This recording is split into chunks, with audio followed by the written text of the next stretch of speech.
ಜಿಲ್ಲಾ ಕಾಂಗ್ರೆಸ್ ಪಕ್ಷದ ವತಿಯಿಂದ ಈಗ ತಾನೇ ವಿಧಾನಸಭೆಯಲ್ಲಿ ಜಮಾಬಾಣೆಯ ತಿದ್ದುಪಡಿ ಅಂಗೀಕಾರದ ಕುರಿತು ಎಸ್ ಪೊನ್ನಣ್ಣ ಮತ್ತು ಮಂತ್ರಗೌಡ ಅವರ ಒಂದು ನೇತೃತ್ವದಲ್ಲಿ ಇವತ್ತು ರಾಜ್ಯ ವಿಧಾನಸಭೆಯಲ್ಲಿ ಅಂಗೀಕಾರ ಕೂಡ ಪಡೆದುಕೊಂಡಿತು.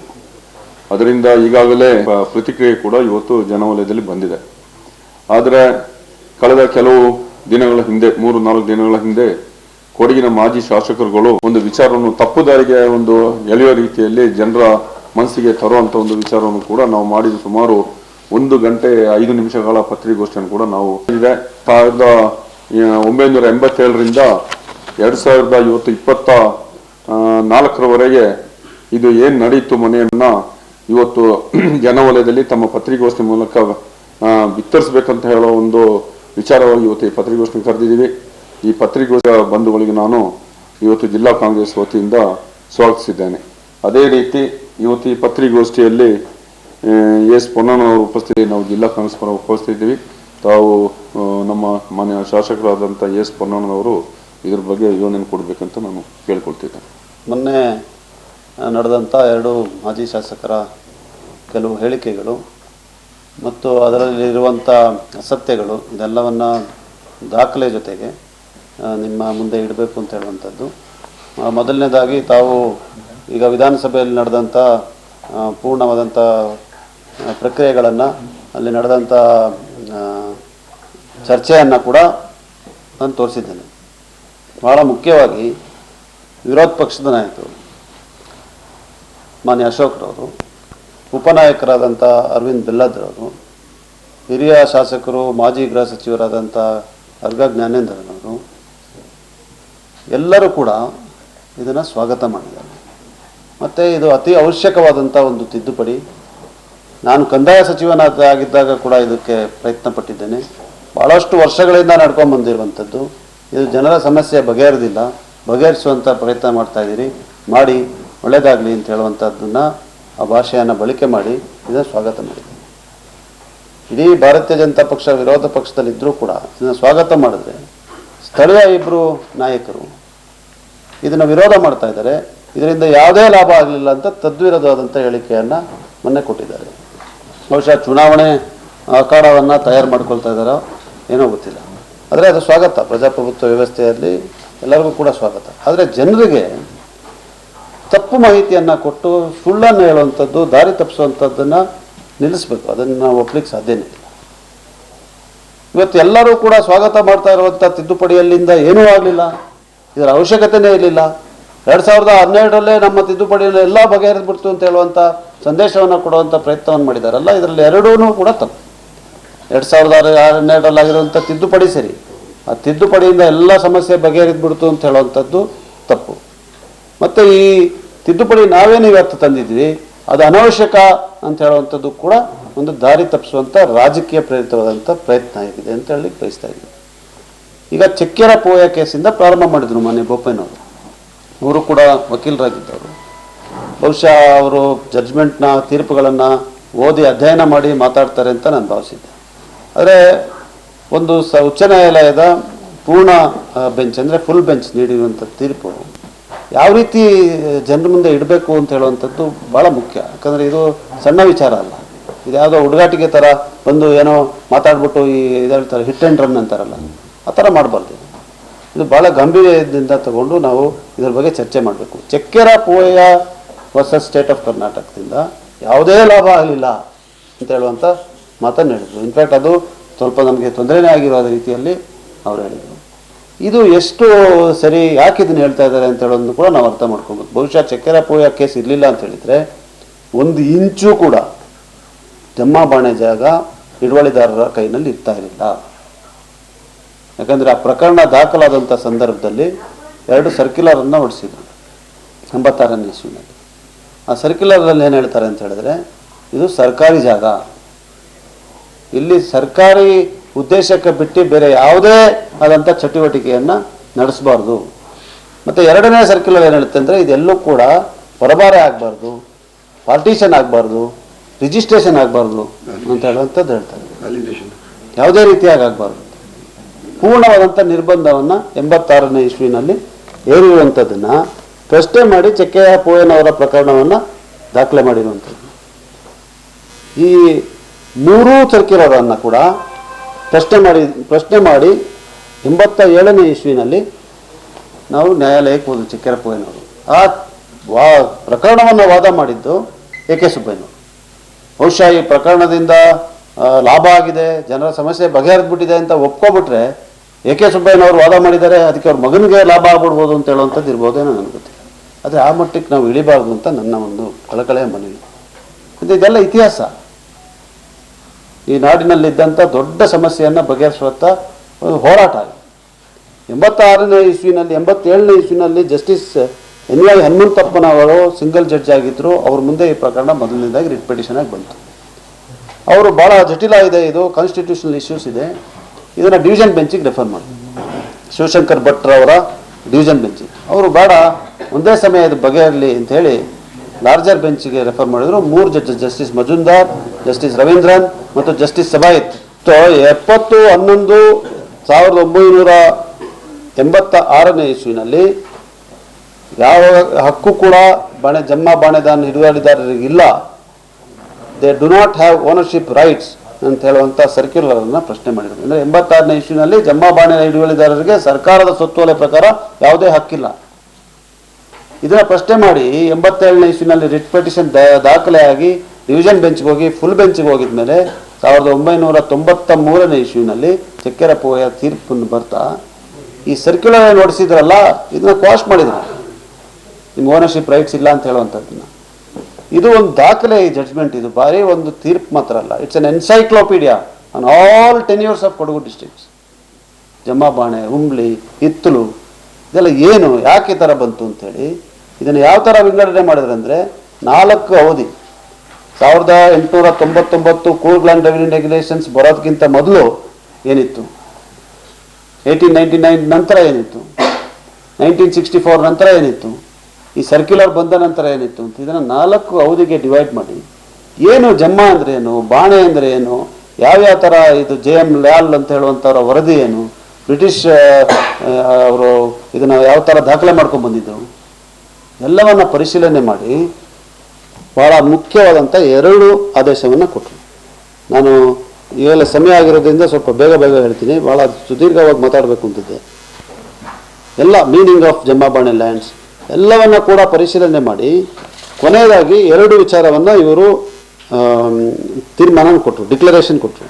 ಪ್ರಿವಿಲೇಜ್ ಬಾಣೆ ಏನು, ಅನ್ಪ್ರಿವಿಲೇಜ್ ಬಾಣೆ ಏನು ಎಲ್ಲವನ್ನ ಕೂಡ ಪರಿಶೀಲನೆ ಮಾಡಿ 2 ಡಿಕ್ಲರೇಷನ್ ಏನು ಕೊಟ್ಟರು ಅಂತ ಹೇಳಿದ್ರೆ, ಒಂದು ಕಂದಾಯ ಕೊಡದೇನೆ ಜಮ್ಮ ಬಾಣೆ ಲ್ಯಾಂಡನ್ನು ಅನುಭವ ಮಾಡುವಂಗಿದ್ರೆ ನೀವು ಬರೀ ಅದನ್ನು ವ್ಯವಸಾಯಕ್ಕೋಸ್ಕರ ಮಾತ್ರ ಬಳಸಬೇಕು, ಅಲ್ಲಿರುವಂಥ ಮರಗಳು ಮತ್ತು ಎಲೆಗಳು, ಹಸು ದನಗಳನ್ನು ಸಾಕುವಂಥದ್ದು, ಕೊಠಡಿ ಕಟ್ಕೊಳ್ಳುವಂಥದ್ದು ಇಂಥದಕ್ಕೆ ಮಾತ್ರ ಸೀಮಿತವಾಗಬೇಕು. ಅಂದರೆ ಫ್ರೀ ಆಫ್ ಲ್ಯಾಂಡ್ ರೆವಿನ್ಯೂ, ಬರೀ ನೀವು ಈ ಪ್ರಿವಿಲೇಜಸ್ನ ಮಾತ್ರ ಎಂಜಾಯ್ ಮಾಡಬೇಕು.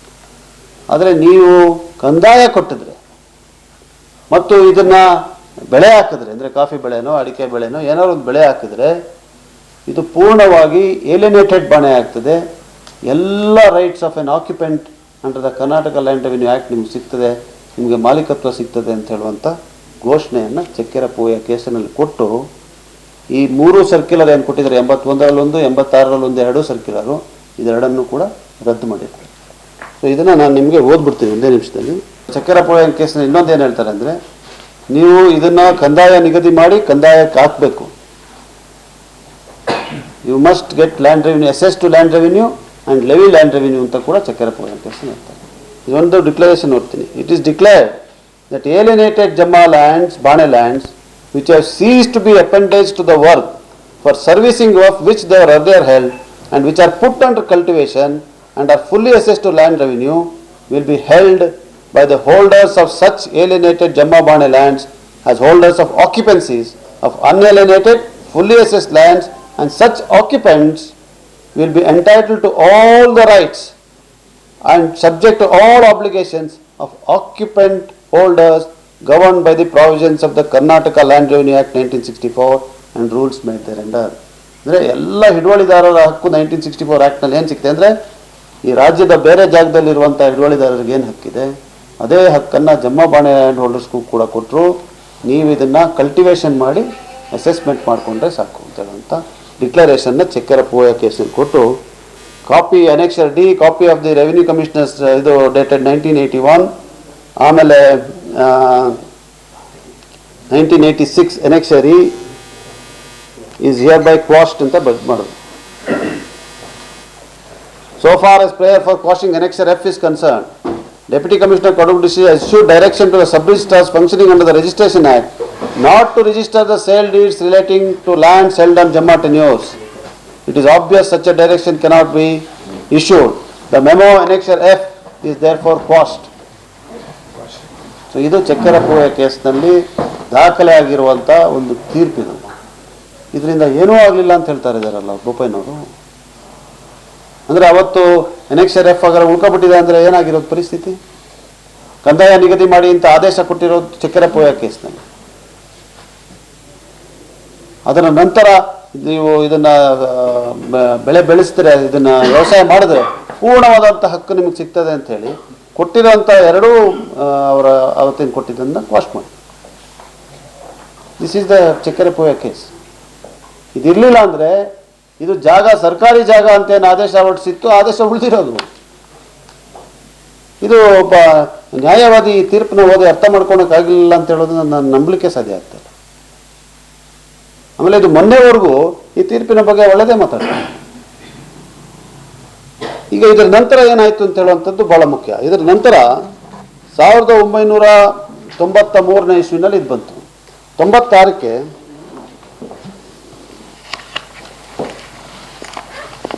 ಒಂದು ಸರ್ಕ್ಯುಲರ್ ಹೊರಡಿಸಿದ್ರು. ಆ ಸರ್ಕ್ಯುಲರ್ ಅಲ್ಲಿ ಏನು ಹೇಳಿದ್ರು ಅಂದರೆ 18/12/96ರಲ್ಲಿ ಈ ಕೆಳಗಿನಂತೆ ನಿರ್ದೇಶನ ನೀಡಲಾಗಿದೆ. ಸಾಗುವಳಿ ಮಾಡಿ ಕಂದಾಯ ನಿಗದಿಯಾದ ಜಮ್ಮಾ-ಬಾಣೆ ಜಾಗವನ್ನು ಪರಭಾರ ಮೇರೆಗೆ ಪಡೆದ ವ್ಯಕ್ತಿಯು ಕರ್ನಾಟಕ ಭೂ ಕಂದಾಯ ಕಾಯ್ದೆ 1966ರ ವಿಧಿ 129ರ ರೀತಿ ತನ್ನ ಅರ್ಜಿಸಿದ ಹಕ್ಕನ್ನು ಹಕ್ಕು ಬದಲಾವಣೆ ರಿಜಿಸ್ಟರ್ನಲ್ಲಿ ದಾಖಲಿಸಲು ಹಕ್ಕುಳ್ಳವನಾಗಿರುತ್ತಾನೆ. ಸಾಗುವಳಿಯಾದ ಜಾಗ ಕಂದಾಯಕ್ಕೆ ಬಾರದಿದ್ದಲ್ಲಿ ಸದರಿ ಜಾಗವನ್ನು ಕಂದಾಯಕ್ಕೆ ತರಲು ಕ್ರಮ ಜರುಗಿಸಲು ಸೂಚಿಸಿದೆ. This is in 1996 based on Chakkerapoya's case. Circular ಹೇಳ್ತಾರೆ ಚಕ್ಕೆರಪೋಯ ಕೇಸ್ ಆದೇಶದ ಅನ್ವಯ RTC ದಾಖಲೆ ಮಾಡಿ ಯಾರ್ಯಾರ ಹೆಸರಲ್ಲಿದೆ, ಯಾರು ಕೊಂಡ್ಕೊಂಡಿದ್ದಾರೆ, ಯಾರು ಪಾರ್ಟಿಷನ್ ಆಗಿದ್ದಾರೆ ಅಂತ ಹೇಳುವಂಥದ್ದನ್ನು, ಮತ್ತೆ ಕಂದಾಯ ನಿಗದಿ ಆಗದೆ ಇರುವಂಥ ಜಾಗಕ್ಕೆ ಕಂದಾಯ ನಿಗದಿ ಮಾಡಿ ಅಂತೇಳಿ 1996ರಲ್ಲಿ 18/12/96ರ ಸರ್ಕ್ಯುಲರ್ ಇದೆ. ಬೇಸ್ಡ್ ಆನ್ ಜಡ್ಜ್ಮೆಂಟ್ 96ರಿಂದ ಇದೇ ಪದ್ಧತಿ ನಡ್ಕೊಂಡ್ಬಂದಿದೆ. 2006ರಲ್ಲಿ ಇದನ್ನು ಅವ್ರು ಹೇಳ್ತಾ ಇದ್ರು, ಕರಣ್ ಸಿಂಗ್ ಅವ್ರ ಸರ್ಕಾರ ಎಲ್ಲ ಇವರೇ ಏನು ಎಲ್ಲ ಇವರೇ ಅಂದರೆ 96ರಲ್ಲಿ ಮಾಡಿದವರು ಯಾರು? 2006ರಲ್ಲಿ 31/10/2006ರಲ್ಲಿ ಜಾಮದಾರ್ ಅಂತ ಹೇಳುವಂಥ ರೆವಿನ್ಯೂ ಸೆಕ್ರೆಟರಿ ಅಂದಿದ್ದಂಥವರು ಮಾನ್ಯ ಧರಮ್ ಸಿಂಗ್ ಅವರ ಸಮ್ಮಿಶ್ರ ಸರ್ಕಾರ ಇತ್ತು. ಆ ಸಂದರ್ಭದಲ್ಲಿ ಒಂದು ಸರ್ಕ್ಯುಲರ್ನ ಹೊರಡಿಸಿ ಈ 96ರಿಂದ ಬರ್ತಾ ಇದ್ದಂಥ ಪರಿಸ್ಥಿತಿ, ಚಕ್ಕೆರಪೋಯ ಕೇಸ್ ಆಧಾರದ ಮೇಲೆ ಬರ್ತಾ ಇದ್ದಂಥ ಪದ್ಧತಿಯನ್ನು ಬದಲಾಯಿಸಿ ಇಲ್ಲಿ ನಮಗೆ ಕನ್ವರ್ಷನ್ ಭೂ ಪರಿವರ್ತನೆಯನ್ನು ಮಾಡುವಂಥ ಹಕ್ಕನಿಲ್ಲ. ಇದು ಸರ್ಕಾರದ ಹಕ್ಕನ್ನು ಉಳಿಸಿಕೊಳ್ಳುವ ಬಗ್ಗೆ ಜಮ್ಮಾ-ಬಾಣೆ ಜಮೀನುಗಳನ್ನು ಭೂ ಪರಿವರ್ತನೆ ಮಾಡಬಾರದೆಂದು ನಿಷೇಧ ಮಾಡಿರುತ್ತದೆ ಅಂತ ಹೇಳುವಂಥ ಸರ್ಕ್ಯುಲರ್ ನಡೆಸುತ್ತೆ. This is in 31/10/2006.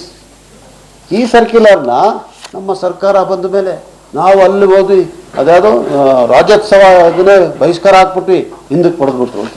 ಯಾವಾಗ ಇದು ಹಿಂದಕ್ಕೆ ಪಡೆದಿರೋದು ಗೊತ್ತಾ? ಇದನ್ನ ಹಿಂದಕ್ಕೆ ಪಡೆದಿರೋದು 16/1/2007ರಲ್ಲಿ. ಅಂದು ಸಮ್ಮಿಶ್ರ ಸರ್ಕಾರ ಬದಲಾಗಿ ಮೊನ್ನೆ ಕುಮಾರಸ್ವಾಮಿ ಅವರ ನೇತೃತ್ವದ ಸರ್ಕಾರ. ಆ ಸರ್ಕಾರ ಇದ್ದಾಗ ಇದರಲ್ಲಿ ದಿನಾಂಕ 31/10/2006ರ ಸುತ್ತಲಿನ ನಿರ್ದೇಶನಗಳನ್ನು ರೆಡೀಮ್ ಬಾಣೆ ಜಾಗಗಳಿಗೆ 28/7/2007 ಇದರಲ್ಲಿ ಸರ್ಕಾರವು ನೇಮಿಸಿರುವ ಉನ್ನತ ಮಟ್ಟದ ಮಾಡಿ ಈ 31/10/2006 ಸುತ್ತೋಲೆಗಳನ್ನು ಸರ್ಕಾರವು ಹಿಂದಕ್ಕೆ ಪಡೆದುಕೊಂಡಿರುತ್ತದೆ. 28/7/2007 ಜಾತ್ಯತೀತ ಜನತಾದಳದ ನೇತೃತ್ವದ ಸರ್ಕಾರ ಇದ್ದಂಥ ಸಂದರ್ಭದಲ್ಲಿ ಈಗ ತಾನೇ ಮಾನ್ಯ ಅರುಣ್ ಮಾಚೇನವರು ಬಂದಿದ್ದಾರೆ. ಅವರು ವಿಧಾನ ಪರಿಷತ್ನ ಸದಸ್ಯರಾಗಿದ್ದರು. ಬಹುಶಃ ಅವರಿಗೆ ಇದರ ಅರಿವಿಕೆ ಜಾಸ್ತಿ ಇರ್ಬೋದು. ಆದರೆ ನನಗೆ ಗೊತ್ತಿರುವಂತೆ ಅವರ ಒತ್ತಡದ ಮೇಲೇ ಇದನ್ನು ವಾಪಸ್ ಪಡ್ಕೊಂಡಿದ್ದಾರೆ. ಈ ಸರ್ಕಾರ ಇರಲಿಲ್ವಲ್ಲ, ನಮ್ಮ ಸರ್ಕಾರ ಬಂದ ಮೇಲೆ ನಾವು ಜಗಳ ಮಾಡಿ ತಗೊಂಡು ವಾಪಸ್ ಅಂತ ಹೇಳ್ತಾರಲ್ಲ. 2007 ಮಾನ್ಯ ಕುಮಾರಸ್ವಾಮಿ ಅವರ ಸರ್ಕಾರ ಇದ್ದಾಗ ಇದನ್ನು ವಾಪಸ್ ಬಿಡ್ತು. ನಂತರ ಇಲ್ಲಿಗೆ ನಿಲ್ಲಿಲ್ಲ. 2010ರಲ್ಲಿ ಯಾರ ಸರ್ಕಾರ ಇತ್ತು? ಬಿಜೆಪಿ ಸರ್ಕಾರ ಇತ್ತು. ಮಾನ್ಯ ಯಡಿಯೂರಪ್ಪನವರು ಮುಖ್ಯಮಂತ್ರಿಗಳಾಗಿದ್ದರು. ಇವರು ಸುದೀರ್ಘ ಕಾಲ 20-25 ವರ್ಷ ಇಲ್ಲಿ ಶಾಸಕರಾಗಿದ್ದಾರಲ್ಲ. ಜನರ ಆಶೀರ್ವಾದ ಇರಲಿ, ನಾವೇನು ಅದನ್ನು ತಪ್ಪು ಅಂತ ಹೇಳೋಕ್ಕಾಗೋದಿಲ್ಲ. ಇದ್ರಲ್ಲ ಇವರು ಜವಾಬ್ದಾರಿ ಇದೆಯಲ್ಲ. 2010ರಲ್ಲಿ ಹೊಸ ಸರ್ಕ್ಯುಲರ್ ನೋಡಿಸ್ತು. ಇದು ನೋಡಿ, ಇದು ಯಾವ ಥರ ಇದೆ ಅಂತ. ಭೂ ಕಂದಾಯ ಕಾಯ್ದೆ 1964 column 75-79/2 relates to timber in forest area. ಇದನ್ನು ಅನ್ವಯಿಸಿ ವಿಶೇಷ ಹಕ್ಕಿನ ಜಮೀನುಗಳಾದ ಕುಮ್ಕಿ, ಸೊಪ್ಪಿನ ಬೆಟ್ಟ, ಬಾಣೆಗೂ ಕುಮ್ಕಿಗೂ ಸೊಪ್ಪಿನ ಬೆಟ್ಟಕ್ಕೂ ಹೋಲಿಕೆ ಇದೆಯಾ? ಎಷ್ಟು ಚಕ್ಕೆರಪ್ಪ ಕೇಸ್ ಇದು ಸಾಧ್ಯ ಇದೆಯಾ? ಇವರಿದ್ರಲ್ಲ, ಬಾಣೆ, ಬೆಟ್ಟಿನ ಸೊಪ್ಪು, ಜಮ್ಮ ಬಾಣೆಗಳಂಥ ಜಮೀನುಗಳನ್ನು ಸಾರ್ವಜನಿಕ ಉದ್ದೇಶಕ್ಕೆ ಹೊರತುಪಡಿಸಿ ವಿರಿಕ್ತಗೊಳಿಸತಕ್ಕದ್ದಲ್ಲ ಎಂದು ತಿಳಿಸಲಾಗಿರುತ್ತದೆ. ಅಂದರೆ it's only meant for public purpose ಅಂತೇಳಿ ಸರ್ಕ್ಯುಲರ್ ಹೊರಡಿಸಿದ್ರು 11/2/2010. ಸರ್ಕಾರಗಳು ಬರ್ತದೆ, ಸರ್ಕಾರಗಳು ಹೋಗ್ತದೆ. ಸುಮ್ಮನೆ ಬೆರಳು ತೋರಿಸುವಂಥ ಕೆಲಸವನ್ನು ಮಾಡಬಾರ್ದು. ಇದು 2010ರಲ್ಲಿ ಇವರು ಇದು ಬದಲಾಯಿಸಿರುವಂಥದ್ದು. ನಂತರ ಇಲ್ಲಿಂದ ನಮ್ಮ ಡೆಪ್ಯೂಟಿ ಕಮಿಷನರ್ ಅವರು ಪತ್ರ ಬರೀತಾರೆ. ಭಾಳ ಇಂಪಾರ್ಟೆಂಟ್ ಇದೆ ಅದು. ಆ ಪತ್ರ ಯಾವಾಗ ಬರೀತಾರೆ ಅಂತ ಹೇಳಿದ್ರೆ, ಡೆಪ್ಯೂಟಿ ಕಮಿಷನರು 14/7/2010ಕ್ಕೆ 11/2/2010ಕ್ಕೆ ನಾನು ಓದಿರೋ ಸರ್ಕ್ಯುಲರ್ ಬಂದಮೇಲೆ 17/4/2010ಕ್ಕೆ ಅವ್ರೇನು ಹೇಳ್ತಾರೆ ಅಂದರೆ, ಬೇರೆ ಬೇರೆ ಸಂಘ ಸಂಸ್ಥೆಗಳೆಲ್ಲ ಇದು ಹೋರಾಟಕ್ಕೆ ಇಳಿದ್ಬಿಟ್ಟಿದ್ದಾರೆ, ಇದೆಲ್ಲ ಬೀದಿಗೆ ಬಂದ್ಬಿಡ್ತದೆ, ಕಾನೂನು ಸುವ್ಯವಸ್ಥೆಗೆ ತೊಂದರೆ ಆಗ್ತದೆ, ಅದರಿಂದ ದಯವಿಟ್ಟು ಇದನ್ನು ಹಿಂದಕ್ಕೆ ಪಡೀರಿ ಅಂತೇಳಿ ಒಂದು ಪತ್ರ ಬರೀತಾರೆ. 17/4/2010ಕ್ಕೆ ಡೆಪ್ಯೂಟಿ ಕಮಿಷನರ್ ರೈಟ್ಸ್ ಲೆಟರ್. ಅದರ ಆಧಾರದ ಮೇಲೆ 3/5/2010ಕ್ಕೆ ತಾತ್ಕಾಲಿಕವಾಗಿ ಇದನ್ನ ಎನ್ಫೋರ್ಸ್ ಮಾಡಬೇಡಿ, ಸ್ಥಗಿತಗೊಳಿಸಿ, ಜಾರಿಗೆ ತರಬೇಡಿ ಅಂತೇಳಿ ಒಂದು ಸರ್ಕ್ಯುಲರ್ನ ಹೊರಡಿಸ್ತಾರೆ. 3/5/2010 3/5/2010 ಮೇಲ್ಕಂಡ ದಿನಾಂಕ 11/2/2010 ಸುತ್ತೋಲೆಯನ್ನ ಸೂಚನೆಗಳನ್ನು ಮುಂದಿನ ಆದೇಶ ಹೊರಡಿಸುವವರೆಗೂ ಅನುಷ್ಠಾನಗೊಳಿಸದಂತೆ ತಾತ್ಕಾಲಿಕವಾಗಿ ಸ್ಥಗಿತಗೊಳಿಸಲಾಗಿದೆ ಎಂದು ತಿಳಿಸಲಾಗಿರುತ್ತದೆ. ಇದೀಗ ನಾನು 86ರಿಂದ 2010ವರೆಗೂ ಆಗಿರುವಂಥದ್ದಕ್ಕೆ ಬಂದು ತಲುಪಿದ್ದೀವಿಲ್ಲ. 2010ರ ನಂತರ ಇದು ಶಾಶ್ವತ ಪರಿಹಾರ ಆಗಬೇಕು ಅಂತೇಳಿ ಎಲ್ಲರೂ ಕೂಡ, ಅದರಲ್ಲಿ ಬೋಪಯ್ಯನವರು ಇದ್ದಾರೆ, ರಂಜನ್ ಅಪ್ಪಚ್ಚನವರು ಇದ್ದಾರೆ, ಅರುಣ್ ಮಾಚೇನವರು ಇದ್ದಾರೆ, AK ಸುಬ್ಬಯ್ಯನವರು ಇದ್ದಾರೆ, MC ನಾಣಯ್ಯನವರು ಇದ್ದಾರೆ, ವೀಣಾ ಅಚ್ಚಯ್ಯನವರು ಇದ್ದಾರೆ. ಎಲ್ಲರೂ ಕೂಡ ಇಲ್ಲಿಯ ಎಲ್ಲ ನಾಯಕರು ಕೂಡ ಜೊತೆಗೆ ಸೇರಿ ಇದಕ್ಕೇನಾದ್ರು ಒಂದು ಪರಿಹಾರ ತರಬೇಕು ಅಂತೇಳಿ, ಬಹುಶಃ ನೀವು ಅಲ್ಲಿ ವಸಂತ ನಗರದಲ್ಲಿನೋ ಭೇಟಿಯಾಗಿ ಸಭೆ ಕೂಡ ನಡೆದಿರುವಂಥದ್ದು ಇತ್ಯಾಸ. ಇದರ ನಂತರ ತಿದ್ದುಪಡಿಯನ್ನು ತಂದರು. ಇದು 2000 ಆ್ಯಕ್ಟ್ 2011, ಬಟ್ ತಿದ್ದುಪಡಿ 2012ರಲ್ಲಿ ಜಾರಿಗೆ ಆಯಿತು. ಆಗ ಅವ್ರದ್ದೇ ಸರ್ಕಾರ ಇದ್ದಿತ್ತು, ಬೋಪಯ್ಯನವರು ಸ್ಪೀಕರ್ ಆಗಿತ್ತು, ಅದು ಕೂಡ ಹೋಗ್ತೀನಿ. ನಮ್ಮ ಇವರು ಸೋಮಾರ್ಪೇಟೆ ಅವರು ರಂಜನ್ ಅಪ್ಪಚ್ಚನವರು ಶಾಸಕರಾಗಿತ್ತು. ಈ ತಿದ್ದುಪಡಿ ಏನು ತಂದರು ಅಂತ ಹೇಳೋದು ಭಾಳ ಮುಖ್ಯ. ಆಕ್ಯುಪೆಂಟ್ ಎಂಬಂಥ ಸಬ್ಜೆಕ್ಟ್ ಏನು ಡೆಫಿನೇಷನ್ ಇದೆ, section 2 sub clause 20 definition of ಆಕ್ಯುಪೆಂಟ್ಗೆ ಒಂದು ಎಕ್ಸ್ಪ್ಲನೇಷನ್ ತಂದರು. ಮೊದಲು ಎಕ್ಸ್ಪ್ಲನೇಷನ್ ಅಲ್ಲಿ ಏನಿತ್ತು ಅಂದರೆ, land holders of Coorg district ಅಂತ ಇತ್ತು. ಇವರು land holders of Coorg district including ಜಮ್ಮಾ ಬಾಣೆ ಹೋಲ್ಡರ್ಸ್ ಅಂತ ಹೇಳುವಂಥ ತಿದ್ದುಪಡಿಯನ್ನು ತಂದರು.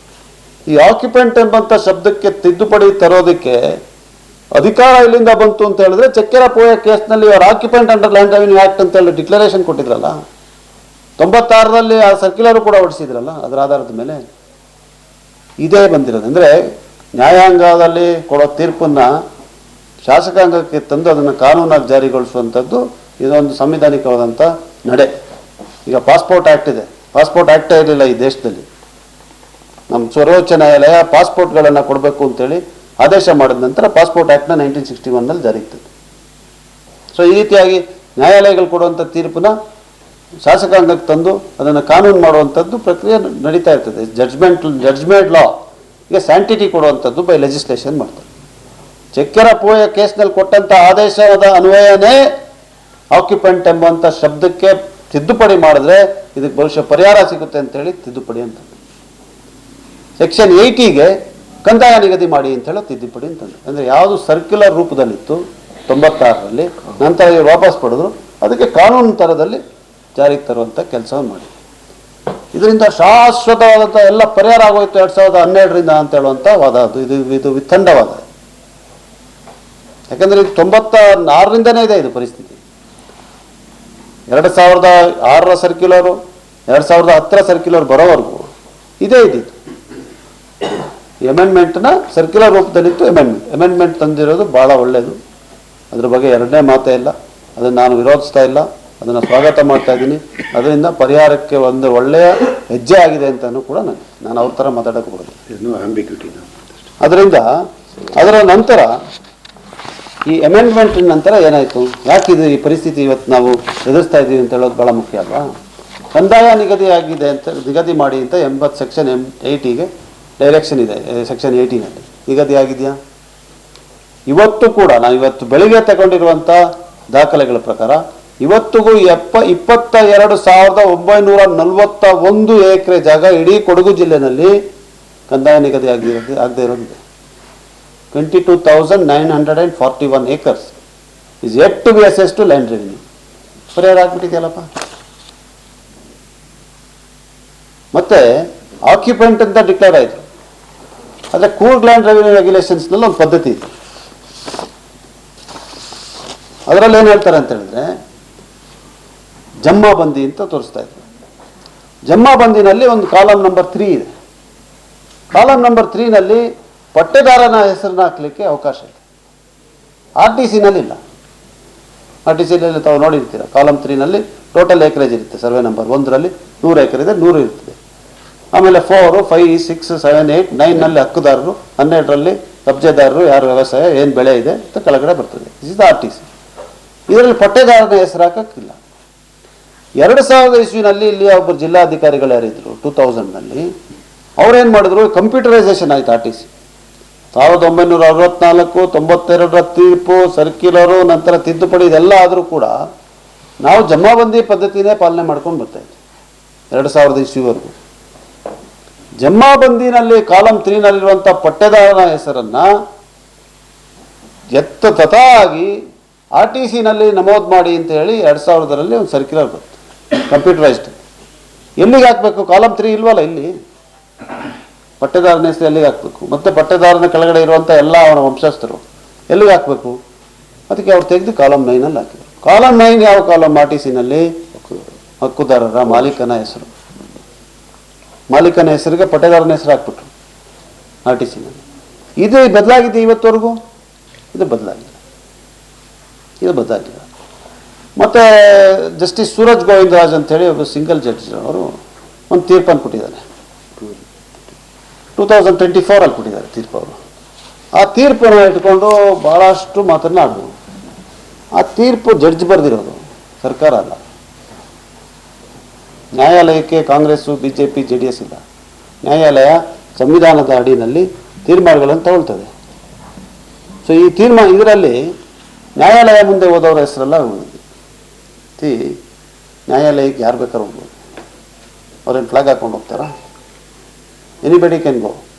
ನಾನು ಹೇಳಬೇಕಾದ್ರೆ ಈ ಪ್ರಕರಣವನ್ನು ವಾದ ಮಾಡಿದಂಥ ಲಾಯರ್ ಯಾರಿದ್ದಾರಲ್ಲ, ಅವರು ಮಹಿಳೆ ಸರೋಜಿನಿ ಮುತ್ತಣ್ಣ ಅವರು, ಅವ್ರ ಕರ್ತವ್ಯ ಅವ್ರು ಮಾಡಿದ್ದಾರೆ. ನಾನೇನು ಅವ್ರ ಬಗ್ಗೆ ಆಪಾದನೆ ಮಾಡ್ತಾ ಇಲ್ಲ. ಅವ್ರು ಯಾವ ಪಕ್ಷದವರು?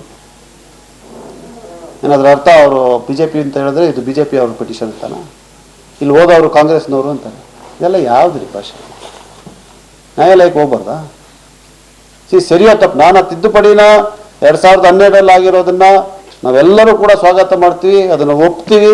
ಅದು ಅವಶ್ಯಕತೆ ಇತ್ತು, ಖಂಡಿತವಾಗಿ ಅದನ್ನು ಒಪ್ಪೋಣ. ಆದರೆ ಇವರು ನ್ಯಾಯಾಲಯಕ್ಕೆ ಹೋಗ್ಬಾರ್ದಾ? ಹೋಗೋರು ಹೋಗ್ತಾರೆ. ನಾನು ಅಡಿಷನಲ್ ಅಡ್ವೊಕೇಟ್ ಜನರಲ್ ಆಗಿ ಇದೇ ಪ್ರಕರಣದಲ್ಲಿ ಅವ್ರ ವಿರುದ್ಧ ವಾದ ಮಾಡಿದ್ದೀನಿ. ಆಮೇಲೆ ಈ ಪ್ರಕರಣ ತೀರ್ಮಾನ ಆಗಿರುವಂಥದ್ದು 2024 ಜುಲೈನಲ್ಲಿ 25/7/2024. ಇದನ್ನ ಯಾಕೆ ಪಾಲನೆ ಮಾಡಿಲ್ಲ? ಇದನ್ನೇ ಪಾಲನೆ ಮಾಡಿರೋದು ನಾವು. ಆಮೇಲೆ ಇದರಲ್ಲಿ ಅನೇಕ ಸೂಚನೆಗಳಿದೆ, ಸಲಹೆಗಳಿದೆ. ಆ ಅಮೆಂಡ್ಮೆಂಟ್ನ ಎತ್ತಿ ಹಿಡಿದ್ರು, ಸಂವಿಧಾನಿಕವಾಗಿದೆ ಅಂತ ಹೇಳಿದ್ರು. ಮತ್ತು ಭಾಳ ಮುಖ್ಯವಾಗಿ ಇಲ್ಲಿರುವಂಥ ಸಮಸ್ಯೆಗಳನ್ನು ಪರಿಹಾರ ಮಾಡಲಿಕ್ಕೆ ಕನ್ಸರ್ನ್ ಡಿಸ್ಟ್ರಿಕ್ಟ್ ಅಡ್ಮಿನಿಸ್ಟ್ರೇಷನ್, ದಯವಿಟ್ಟು ಇದನ್ನು ಗಮನಿಸಿ, district revenue authority is hereby directed to issue circular giving clarity and stating in detail the due process for entering the names in the revenue records. The amendment to subsection 20 of section 2 of the Karnataka into the revenue record vis-a-vis the amendment to subsection 20 of section 2 of the Karnataka Land Revenue Act, same to be complied within 30 days from the date of receipt of this order. ಯಾಕೆ 30 ದಿವಸ ಮಾಡಿಲ್ಲ? ನಾವು circular ಹೊರಡಿಸಿದ್ರೆ ಮತ್ತೆ ಇನ್ನೊಬ್ಬ ಜಿಲ್ಲಾಧಿಕಾರಿ ಬಂದು ಸರ್ಕಾರ ಹಿಂದಕ್ಕೆ ಪಡಿತಾನೆ. ಇದು ಕಾನೂನು ನಡಿನಲ್ಲೇ ಆಗಬೇಕು, ತಿದ್ದುಪಡಿ ಆಗಬೇಕು. ಮತ್ತು ಪಟ್ಟದಾರನ ಸಮಸ್ಯೆ, ಭೌತಿಕತೆ ಸಮಸ್ಯೆ, ಇದೆಲ್ಲವೂ ಕೂಡ ಬಗೆಹರಿಬೇಕು ಅಂತೇಳಿ ತಿದ್ದುಪಡಿಯನ್ನು ಮಾಡಬೇಕು. ನ್ಯಾಯಾಲಯ ಏನು ಹೇಳಿದೆ, ಅವ್ರು ಓದ್ತಾ ಇದ್ರಲ್ಲ ಈ ತೀರ್ಪನ್ನು, ನ್ಯಾಯಾಲಯ ಏನು ಹೇಳಿದೆ ಅದನ್ನೇ ಮಾಡಿ ಈ ತಿದ್ದುಪಡಿ ಮೂಲಕ. ಮತ್ತು ಈಗ ಮತ್ತೆ ಒಂದು ಭಾಳ ಮುಖ್ಯವಾದಂಥ ಅಂಶ, ತಿದ್ದುಪಡಿ ಆಯಿತು. ಯಾವುದೋ section 20 sub clause 20 to section 2 and 80 ಒಂದು ಕಂದಾಯ ನಿಗದಿ ಮಾಡಿ, ಇನ್ನೊಂದು ಆಕ್ಯುಪೆಂಟ್, ನಾನು ಈಗಾಗಲೇ ತಮಗೆ ಓದಿದ್ದೀನಿ. ಇದಾದಾಗ ಗವರ್ನರು ಕೊಡಲಿಲ್ಲ, ಅಸೆಂಟ್ ಕೊಡಲಿಲ್ಲ. ಭರದ್ವಾಜ್ರವರು ಗವರ್ನರ್ ಇದ್ದರು, ಸರ್ಕಾರ ಅವ್ರದ್ದಿತ್ತು, ಭಾಳ ಜಟಾಪಟಿ ನಡೀತಾ ಇತ್ತು ಅವರು, ಗವರ್ನರ್ಗೂ ಇವ್ರಿಗೂ ಈಗೂ ನಡೀತೈತೆಲ್ಲ ಆ ಥರ. ಅವರು ಅಸೆಂಟು ಬಿಲ್ಗೆ ಪ್ರೆಸಿಡೆಂಟಿಗೆ ಕಳಿಸಿದ್ರು, ಅವ್ರ ಅಧಿಕಾರ ಅದು. ಈಗ ನಮ್ಮದಲ್ಲಿ ನಾವು ಕಳಿಸುವಂಥ 10 ಬಿಲ್ಲಲ್ಲಿ 5 ಕಳಿಸ್ತಾ ಇದ್ದಾರೆ ಇವಾಗ ಈ ರಾಜ್ಯಪಾಲರು ಕೂಡ. ಸೊ ಇದು ಪ್ರೆಸಿಡೆಂಟ್ಗೆ ಹೋಯ್ತು. ಪ್ರೆಸಿಡೆಂಟ್ಗೆ ಹೋದಾಗ ಯಾವ ಥರ ಹೋಗುತ್ತೆ? ಇದು ಕನಿಷ್ಠ ಜ್ಞಾನ ಅಲ್ವಾ ಇದು? ಯಾವ ಥರ ಹೋಗುತ್ತೆ? ನೇರವಾಗಿ ಲೆಟರ್ ಹಾಕ್ಬಿಡ್ತಾರಾ governor? The governor must write through his secretariat that he is referring this matter because it involves constitutional issue for the President's assent to the Ministry of Home Affairs. Ministry of home ಅಫೇರ್ಸ್ನಲ್ಲಿ ಒಂದು under ಸೆಕ್ರೆಟರಿಯಿಂದ ಹಿಡಿದು secretary ಲೆವೆಲ್ಗೆ ಬಂದು home ಮಿನಿಸ್ಟ್ರಿಯಿಂದ ಪ್ರೆಸಿಡೆಂಟ್ಗೆ ಹೋಗಿ ಅವ್ರು ಏನು ಬರೆದಿರ್ತಾರೆ ಕಾನೂನು ಸಚಿವರಿಗೆ ಕಳಿಸಿ ಅಟಾರ್ನಿ ಜನರಲ್ಗೂ ಕಳಿಸುವಂಥ ಅವಕಾಶ ಇದೆ. ಯಾಕಂದರೆ ಇದು legal issue completely. No precedent is ಆ ಥರ ಎಲ್ಲ ಕಾನೂನನ್ನು ತಿಳ್ಕೊಂಡಿರೋರು ಯಾರೂ ಕೂಡ ಇಲ್ಲ, ರಾಷ್ಟ್ರಪತಿಗಳು ಕೂಡ ಇರ್ಲಿಕ್ಕೆ ಸಾಧ್ಯ ಇಲ್ಲ. ಅದಕ್ಕೆ ಈ ಪ್ರಕ್ರಿಯೆ ಇರೋದು. ಯಾವುದೇ ಒಂದು ಬಿಲ್ಲನ್ನು ರಾಷ್ಟ್ರಪತಿ ಅವರಿಗೆ ಕಳಿಸಿದಾಗ ಅದು ಗೃಹ ಸಚಿವಾಲಯದ ಮೂಲಕ ಹೋಗ್ತದೆ. ಗೃಹ ಸಚಿವಾಲಯದ ಮೂಲಕದಿಂದ ಅವರು ಕಾನೂನು ಅಭಿಪ್ರಾಯವನ್ನು ಕಾನೂನು ಇಲಾಖೆಯಿಂದ ಪಡೆದು, ಅವಶ್ಯಕತೆ ಇದ್ದರೆ ಅಟಾರ್ನಿ ಜನರಲ್ ಆಫ್ ಇಂಡಿಯಾದಿಂದ ಪಡೆದು ಅದಕ್ಕೆ ಅನುಮೋದನೆ ಕೊಡೋದು ಅಥವಾ ವಾಪಸ್ ಲೆಜಿಸ್ಲೇಚರ್ ಕಳಿಸೋದು, ವಾಪಸ್ ಗವರ್ನರ್ ಕಳಿಸೋದು ಕೆಲಸವನ್ನು ಮಾಡ್ಬೋದು. And complicated question and constitutional issues ಇದ್ದಾಗ. ಆಮೇಲೆ the governor functions under article 74, president under article 74 of the constitution purely on aid and advice of the council of ministers and the prime minister. ರಾಷ್ಟ್ರಪತಿಗೆ ಅವ್ರದ್ದೇ ಆದಂಥ ಹಕ್ಕಿದೆಯಾ? ಏನು ಬೇಕಾದ್ರೆ ಮಾಡ್ಬಿಡ್ಬೋದಾ? ಇವ್ರೇನು ಹೇಳಿದ್ರು ಅಂದರೆ, ನಾನು ನೋಡಿ ನನಗೆ ಆಶ್ಚರ್ಯ ಆಗೋಯ್ತಿದೆ. 2ನೇ ಸತಿ ಹೇಳ್ತಾ ಇರೋದು. ಒಂದು ಇಂಟರ್ವ್ಯೂನಲ್ಲಿ ಹೇಳಿದ್ರು, ಇನ್ನೊಂದೇನು ಹೇಳಿದ್ರು ಅಂದರೆ, ಸುವರ್ಣಸೌಧದ ಉದ್ಘಾಟನೆಗೆ ಬಂದಿದ್ದರು ಪ್ರಣಬ್ ಮುಖರ್ಜಿ ಅವರು. ನನ್ನನ್ನು ಕೇಳಿದ್ರು, ಕೊಡಗಿಂದ ಏನಾದ್ರು ಸಮಸ್ಯೆ ಇದೆಯಾ? ಹೌದು ಸಮಸ್ಯೆ ಇದೆ, ಜಮ್ಮಬಾಣೆ ಲ್ಯಾಂಡ್ ನಿಮ್ಮದು ಬಂದುಬಿಟ್ಟಿದೆ, ರಾಷ್ಟ್ರಪತಿಗಳ ಹತ್ರ ಇದೆ, ಅದಕ್ಕೆ ಅನುಮೋದನೆ ಕೊಡಿ. ತಕ್ಷಣ ಕರೆದು ಅನುಮೋದನೆ ಕೊಟ್ಬಿಟ್ರು. ಇದು ಅವ್ರು ಹೇಳಿರೋ ಮಾತು, ನಾನು ಹೇಳ್ತಾ ಇರೋದಲ್ಲ.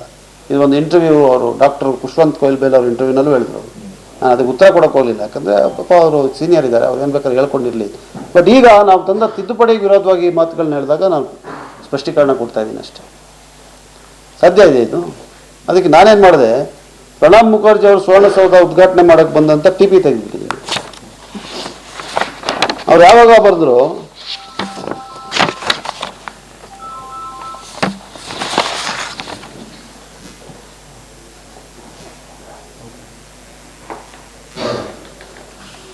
ಅವರು ಸುವರ್ಣಸೌಧದ ಉದ್ಘಾಟನೆಗೆ ಬಂದಿದ್ದು ಅಕ್ಟೋಬರ್ 11, 2012, 2012.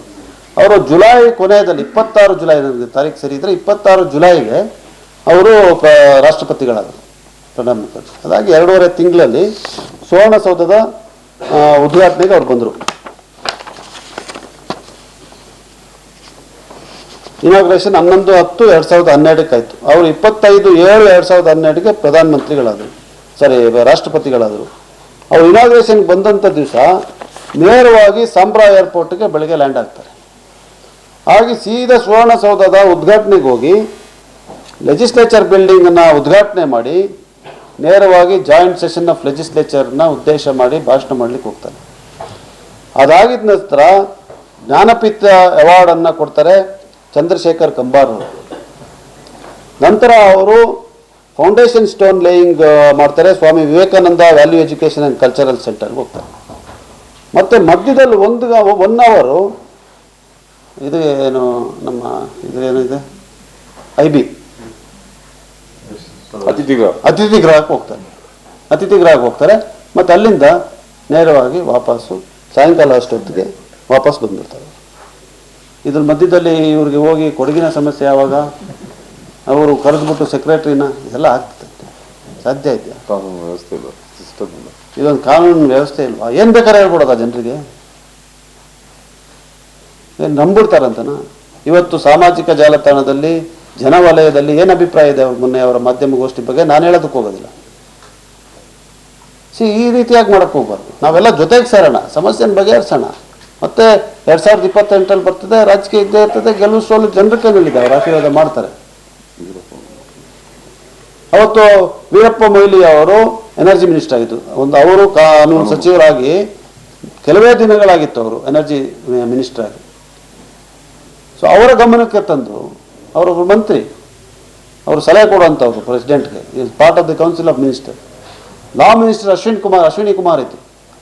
ಅಲ್ಲಿಂದ ಸಲಹೆಯನ್ನು ಪಡೆದು ಅಲ್ಲಿಗೆ ಬಂದು ಈ ತಿದ್ದುಪಡಿಗೆ ಮಸೂದೆಗೆ ಅಸೆಂಟ್ ಕೊಟ್ಟಿರೋದು ಯಾವಾಗ ಅಂತ ಹೇಳಿದ್ರೆ 21/1/2013 ಮಾನ್ಯ ರಾಷ್ಟ್ರಪತಿಗಳು ಹೋಗಿರುವಂಥದ್ದು 11/10/2012 ಸೆಕ್ರೆಟರಿ ಕರೆದು ಇಲ್ಲಿ ಅನುಮೋದನೆ ಕೊಟ್ಬಿಟ್ರು ಅಂತ ಹೇಳಿದ್ರಲ್ಲ. 11/10/2012, 22/1/2013, 3.5 ತಿಂಗಳಿದೆ. 3.5 ತಿಂಗಳ ನಂತರ ಅಸೆಂಟ್ ಬಂದಿದೆ, ಆಮೇಲೆ ಗೆಜೆಟ್ ಆಗಿದೆ. ಪ್ರಕ್ರಿಯೆ ಸುಮಾರಿದೆ, ಅದರಲ್ಲಿ ಎಷ್ಟೋ 108 ಪ್ರಕ್ರಿಯೆಗಳಿರ್ತದೆ. ಸೊ ಈ ರೀತಿಯಾಗಿ ಯಾರು ಶ್ರಮಿಸಿದ್ದಾರೆ ಅವ್ರನ್ನ ಗುರುಸೋಣ. ಈಗ ಅವತ್ತು 2011, 2012 ಆಗಿರೋಂಥ ತಿದ್ದುಪಡಿನ ಪದೇ ಪದೇ ನಾವು ಸ್ವಾಗತ ಮಾಡ್ತಾ ಇದ್ದೀವಿ. ಗುರುಸೋಣ, ಯಾರು ಬೇಡ ಅಂತ ಹೇಳೋದಿಲ್ಲ. ಅದು ಇರುವಂಥ ಸಮಸ್ಯೆನ ಕೂಡ ಗುರುಸ್ಬೇಕಲ್ಲ. ಸೊ ನಂತರ ಈ ಒಂದು ತಿದ್ದುಪಡಿ ಈಗ ನಾವು ತರಬೇಕು, ಏನು ಅಂತ ಸಮಸ್ಯೆ ಅಂತ ಹೇಳಿದಾಗ ಈಗಾಗಲೇ ನಾನು ಹೇಳಿದಾಗೆ ಕಾಲಮ್ 3ನಲ್ಲಿದ್ದಂಥ ಪಟ್ಟೇದಾರನ ಹೆಸರನ್ನು ಹೋಗ್ಬಿಟ್ಟಿದೆ. ಪಟ್ಟೇದಾರ ತೀರ್ಕೊಂಡ್ಬಿಟ್ಟಿದ್ದಾರೆ, ಪಟ್ಟೇದಾರನೇ ಇಲ್ಲ. ಅಥವಾ ಪಟ್ಟೇದಾರ ಇದ್ದಾನೆ, ಅವ್ರಿಗೆ ಯಾವುದೇ ಹಕ್ಕಿಲ್ಲ, ಅವ್ರ ವಂಶಸ್ಥರೆಲ್ಲ ಇದ್ದಾರೆ. ನನ್ನ ಹತ್ರ RTC ಇದೆ, ಒಂದೊಂದು RTC 15 ಪೇಜ್ 10 ಪೇಜು, 50 ಜನ 100 ಜನ ಒಂದೊಂದು ಹೆಸರುಗಳಲ್ಲಿ. ಈಗ ವೀಣಾಚನ್ ಅವರಿಗೆ ಇದ್ದಾರೆ, ಅವ್ರಿಗೆ ಈ ಸಮಸ್ಯೆ ಎದುರಾಗಿ. ಈಗ ನಮ್ದೊಂದು ಸಣ್ಣ ಜಾಗ ಅಂದರೆ ನಮ್ಮ ತಂದೆಯವ್ರ ಜಾಗ, ಆ ಜಾಗದಲ್ಲೂ ಕೂಡ ಇವತ್ತು ಪಟ್ಟೇದಾರರ ಹೆಸರಿದೆ. ನಮ್ಮ ತಂದೆಯವ್ರು ತೀರ್ಕೊಂಡ್ಬಿಟ್ಟಿದ್ದಾರೆ, ಅವ್ರ ಯಾವುದೋ ದಿನದಲ್ಲಿ ಪಟ್ಟೇದಾರರಾಗಿದ್ದರೆ ಅವ್ರ ಹೆಸರು ಇರ್ತದೆ RTCನಲ್ಲಿ. ಹೆಂಗೆ ತೆಗ್ಸೋದು? ಇದು ಕಾನೂನಿನ ಪ್ರಕ್ರಿಯೆ ಮೂಲಕ ಬಂದಿಲ್ಲ RTCನಲ್ಲಿ. ಅದರಿಂದ ಕಾನೂನು ಪ್ರಕ್ರಿಯೆ ಎಲ್ಲ ಇದನ್ನು ತೆಗೆಯೋದಕ್ಕೆ ಇಷ್ಟನ್ನು ಅರ್ಥ ಮಾಡ್ಕೊಂಡ್ಬಿಟ್ರೆ ಸಾಕು, ನಾವು ಏನು ಸಮಸ್ಯೆ ಅಂತ ಗೊತ್ತಾಗುತ್ತೆ. ಭೌತಿಕತೆ ಆಗುತ್ತೆ. ಈಗ ನನಗೆ ನಮ್ಮ ತಂದೆ ತೀರೋದ್ಮೇಲೆ ನನಗೆ ಆಸ್ತಿ ಬರಬೇಕು, ಆದರೆ ಜಂಟಿ ಬರ್ತದೆ ಪಟ್ಟೇದಾರನ ಜೊತೆ. ಆ ಜಂಟಿ ಖಾತೆ ಎತ್ಕೊಂಡು ನಾನು ಹೋದ ಅಂದರೆ ಯಾವ ಬ್ಯಾಂಕ್ನಲ್ಲೂ ಸಾಲ ಕೊಡಲ್ಲ, ಯಾರು ನಮ್ಮನ್ನೆಲ್ಲ ತಿರಸ್ಕಾರ ಮಾಡ್ತಾರೆ. ಆಮೇಲೆ ಈ ಸಮಸ್ಯೆ ಯಾವುದೇ ಒಂದು ಜನಾಂಗಕ್ಕೆ ಜಾತಿಗೆ ಎಲ್ಲ ಇದು. ಇದರಲ್ಲಿ ಕೊಡುವರಿದ್ದಾರೆ, ಅರೆಭಾಷೆ ಗೌಡ್ರಿದ್ದಾರೆ, ಮುಸಲ್ಮಾನರಿದ್ದಾರೆ, ಗೌಡ್ರಿದ್ದಾರೆ, ಎಲ್ಲರಿದ್ದಾರೆ, ಎಲ್ಲ ಜನಾಂಗದವರಿದ್ದಾರೆ. ಆಮೇಲೆ ಎಲ್ಲರೂ ಸ್ವಾಗತ ಮಾಡಿದ್ದಾರೆ. ಅದಕ್ಕೆ ವಿಧಾನಸಭೆಯಲ್ಲಿ ಸ್ವಾಗತ ಮಾಡಿರೋಂಥದ್ದೆಲ್ಲ. ಸೊ ಈ ಪಟ್ಟೇದಾರನ ಹೆಸರನ್ನ ಹೆಂಗೆ ತೆಗೆಯೋದು? ಈ RTCನಲ್ಲಿ ಯಾರು ಹಿಡುವಳಿದಾರರಿದ್ದಾರೆ, ಯಾರು ಮಾಲೀಕರಿದ್ದಾರೆ, ಯಾರು ಓನರ್ಸ್ ಇದ್ದಾರೆ, ಅವರ ಹೆಸರು ಮಾತ್ರ ಹೆಂಗೆ ಬರೋದು ಅಂತ ಹೇಳುವಂಥ ಸಮಸ್ಯೆ ಉಳಿದಿತ್ತು. ಅದನ್ನು ಬಗೆಹರಿಸಬೇಕು ಅಂತೇಳಿ ನಾನು, ಮಡಿಕೇರಿ ಶಾಸಕರು ಇಬ್ಬರೂ ಕೂಡ ಕಂದಾಯ ಸಚಿವರ ಹತ್ರ 1.5 ವರ್ಷದಿಂದ ಪ್ರಯತ್ನವನ್ನು ಮಾಡಿದ್ದೇವೆ. ಮೊದಲನೇದಾಗಿ ಒಂದು ಸರ್ಕಲ್ ಸಿಂಗಲ್ RTC ಬರಬೇಕು. ಪೊನ್ನಣ್ಣ ಮಾಲೀಕ. ಈಗ ಒಂದೊಂದು RTC ನಾನು ತೆಗೆದು ತೋರಿಸೋದಕ್ಕೆ ಸಮಯ ಆಗಲ್ಲ. RTC 3 ಎಕರೆ ಇರ್ತದೆ, 2 ಎಕರೆ ಇರ್ತದೆ, 40 ಜನ ಇರ್ತಾರೆ. 40 ಜನ 2 ಎಕರೆ ಜಾಗದಲ್ಲಿ ಏನು ಮಾಡೋಕ್ಕಾಗುತ್ತೆ? ಪಟ್ಟೇದಾರನೂ ಇರ್ತಾನೆ, ಪಟ್ಟೇದಾರನೇ ಬದುಕಿಲ್ಲ. ಹಲವಾರು ಉದಾಹರಣೆಗಳಲ್ಲಿ ಬದುಕೇ ಇಲ್ಲ. ಹೆಂಗೆ ತೆಗಿಬೇಕು? ಆಯಿತು, ಈಗ ತಿದ್ದುಪಡಿ ತಂದಿದ್ದೀವಲ್ಲ, ಬೇಡ ಅನುಷ್ಠಾನಕ್ಕೆ ತರೋದೇ ಬೇಡ, ಬಿಡಿ ನಿಲ್ಲಿಸ್ಬಿಡೋಣ. ಈ ಸಮಸ್ಯೆ 22,900 ಎಕರೆಗೆ ಕಂದಾಯ ನಿಗದಿ ಮಾಡಿಸಿ ಉಳಿದಂಥ ಪಟ್ಟೇದಾರನ ಹೆಸರು ಮತ್ತು ಜಂಟಿ ಖಾತೆ ಇರೋದನ್ನು ಆ ಮಾಲೀಕರಿಗೆ, ಆ ಹಕ್ಕುದಾರರಿಗೆ ಕೊಡಿಸ್ಲಿ. ಬೇಡ ಬಿಡಿ, ಸ್ವಾಗತ ಮಾಡ್ತೀವಿ. ಅವ್ರಿಗೆ ಬೇಕಾದ್ರೆ ದಿನ ಬೆಳಗ್ಗೆಯಿಂದ ಸಾಯಂಕಾಲವರೆಗೂ ಸನ್ಮಾನ ಮಾಡಿ ಏನು ಬೇಕು ಕಾರ್ಯಕ್ರಮಗಳನ್ನು ಮಾಡಿ ಬಗೆಹರಿಬೇಕಲ್ಲ ಸಮಸ್ಯೆ. ಸೊ ಇದನ್ನ ಫಸ್ಟ್ ಸರ್ಕ್ಯುಲರ್ ಮಾಡೋಣ ಅಂತ ಆಯ್ತು. ಸರ್ಕ್ಯುಲರ್ ಕೂಡ ನನ್ನ ಹತ್ರ ಡ್ರಾಫ್ಟ್ ಸರ್ಕ್ಯುಲರ್ ಇದೆ, 6 ಪೇಜ್ದು ಒಂದು ಸರ್ಕ್ಯುಲರ್ ರೆಡಿ ಮಾಡಿ, ಅದನ್ನು ನಾನೇ ರೆಡಿ ಮಾಡಿ ಕೂತ್ಕೊಂಡು. ಮತ್ತೆ ಈ ಸರ್ಕ್ಯುಲರ್ ಆಗಲ್ಲ ಅಂತ ಹೇಳಿದ್ರು ಕಂದಾಯ ಸಚಿವರು. ಮತ್ತು ಜಿಲ್ಲಾಧಿಕಾರಿಗಳ ಹೆಸರಲ್ಲಿ ಸರ್ಕ್ಯುಲರ್ ಅಂದರೆ ಜಿಲ್ಲಾಧಿಕಾರಿಗಳು ಸರ್ಕ್ಯುಲರ್ ಆಗಲ್ಲ, ಕಾನೂನು ಮಾಡಬೇಕು. ಆ ಸರ್ಕ್ಯುಲರ್ನ ಬಹುಶಃ ನಾನು ಮೀನಾಕ್ಷಿನವರು ತೋರಿಸಿದ್ದೀನಿ, ಈಗಲ್ಲ 1.5 ವರ್ಷ ಹಿಂದೆ ಅವ್ರದ್ದೇ ಒಂದು ಸಮಸ್ಯೆ ಮಾತಾಡ್ತಾ ಇದ್ದಾಗ ನಾನು ಹೇಳಿದೆ ಈ ಥರ ಸರ್ಕ್ಯುಲರ್ ಮಾಡ್ತಾ ಇದ್ದೀನಿ ಮೇಡಮ್, ಬಹುಶಃ ಇದರಿಂದ ಬಗೆಹರಿತದೆ ಅಂತ. ಸರ್ಕ್ಯುಲರ್ ಮಾಡೋಕ್ಕಾಗಲಿಲ್ಲ.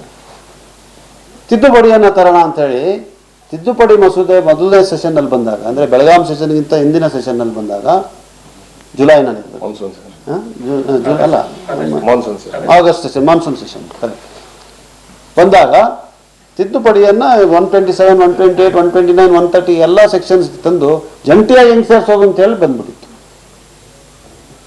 ಅದಕ್ಕೆ ಇದು ಆಗೋದಿಲ್ಲ ಅಂತ ಹೇಳಿದೆ.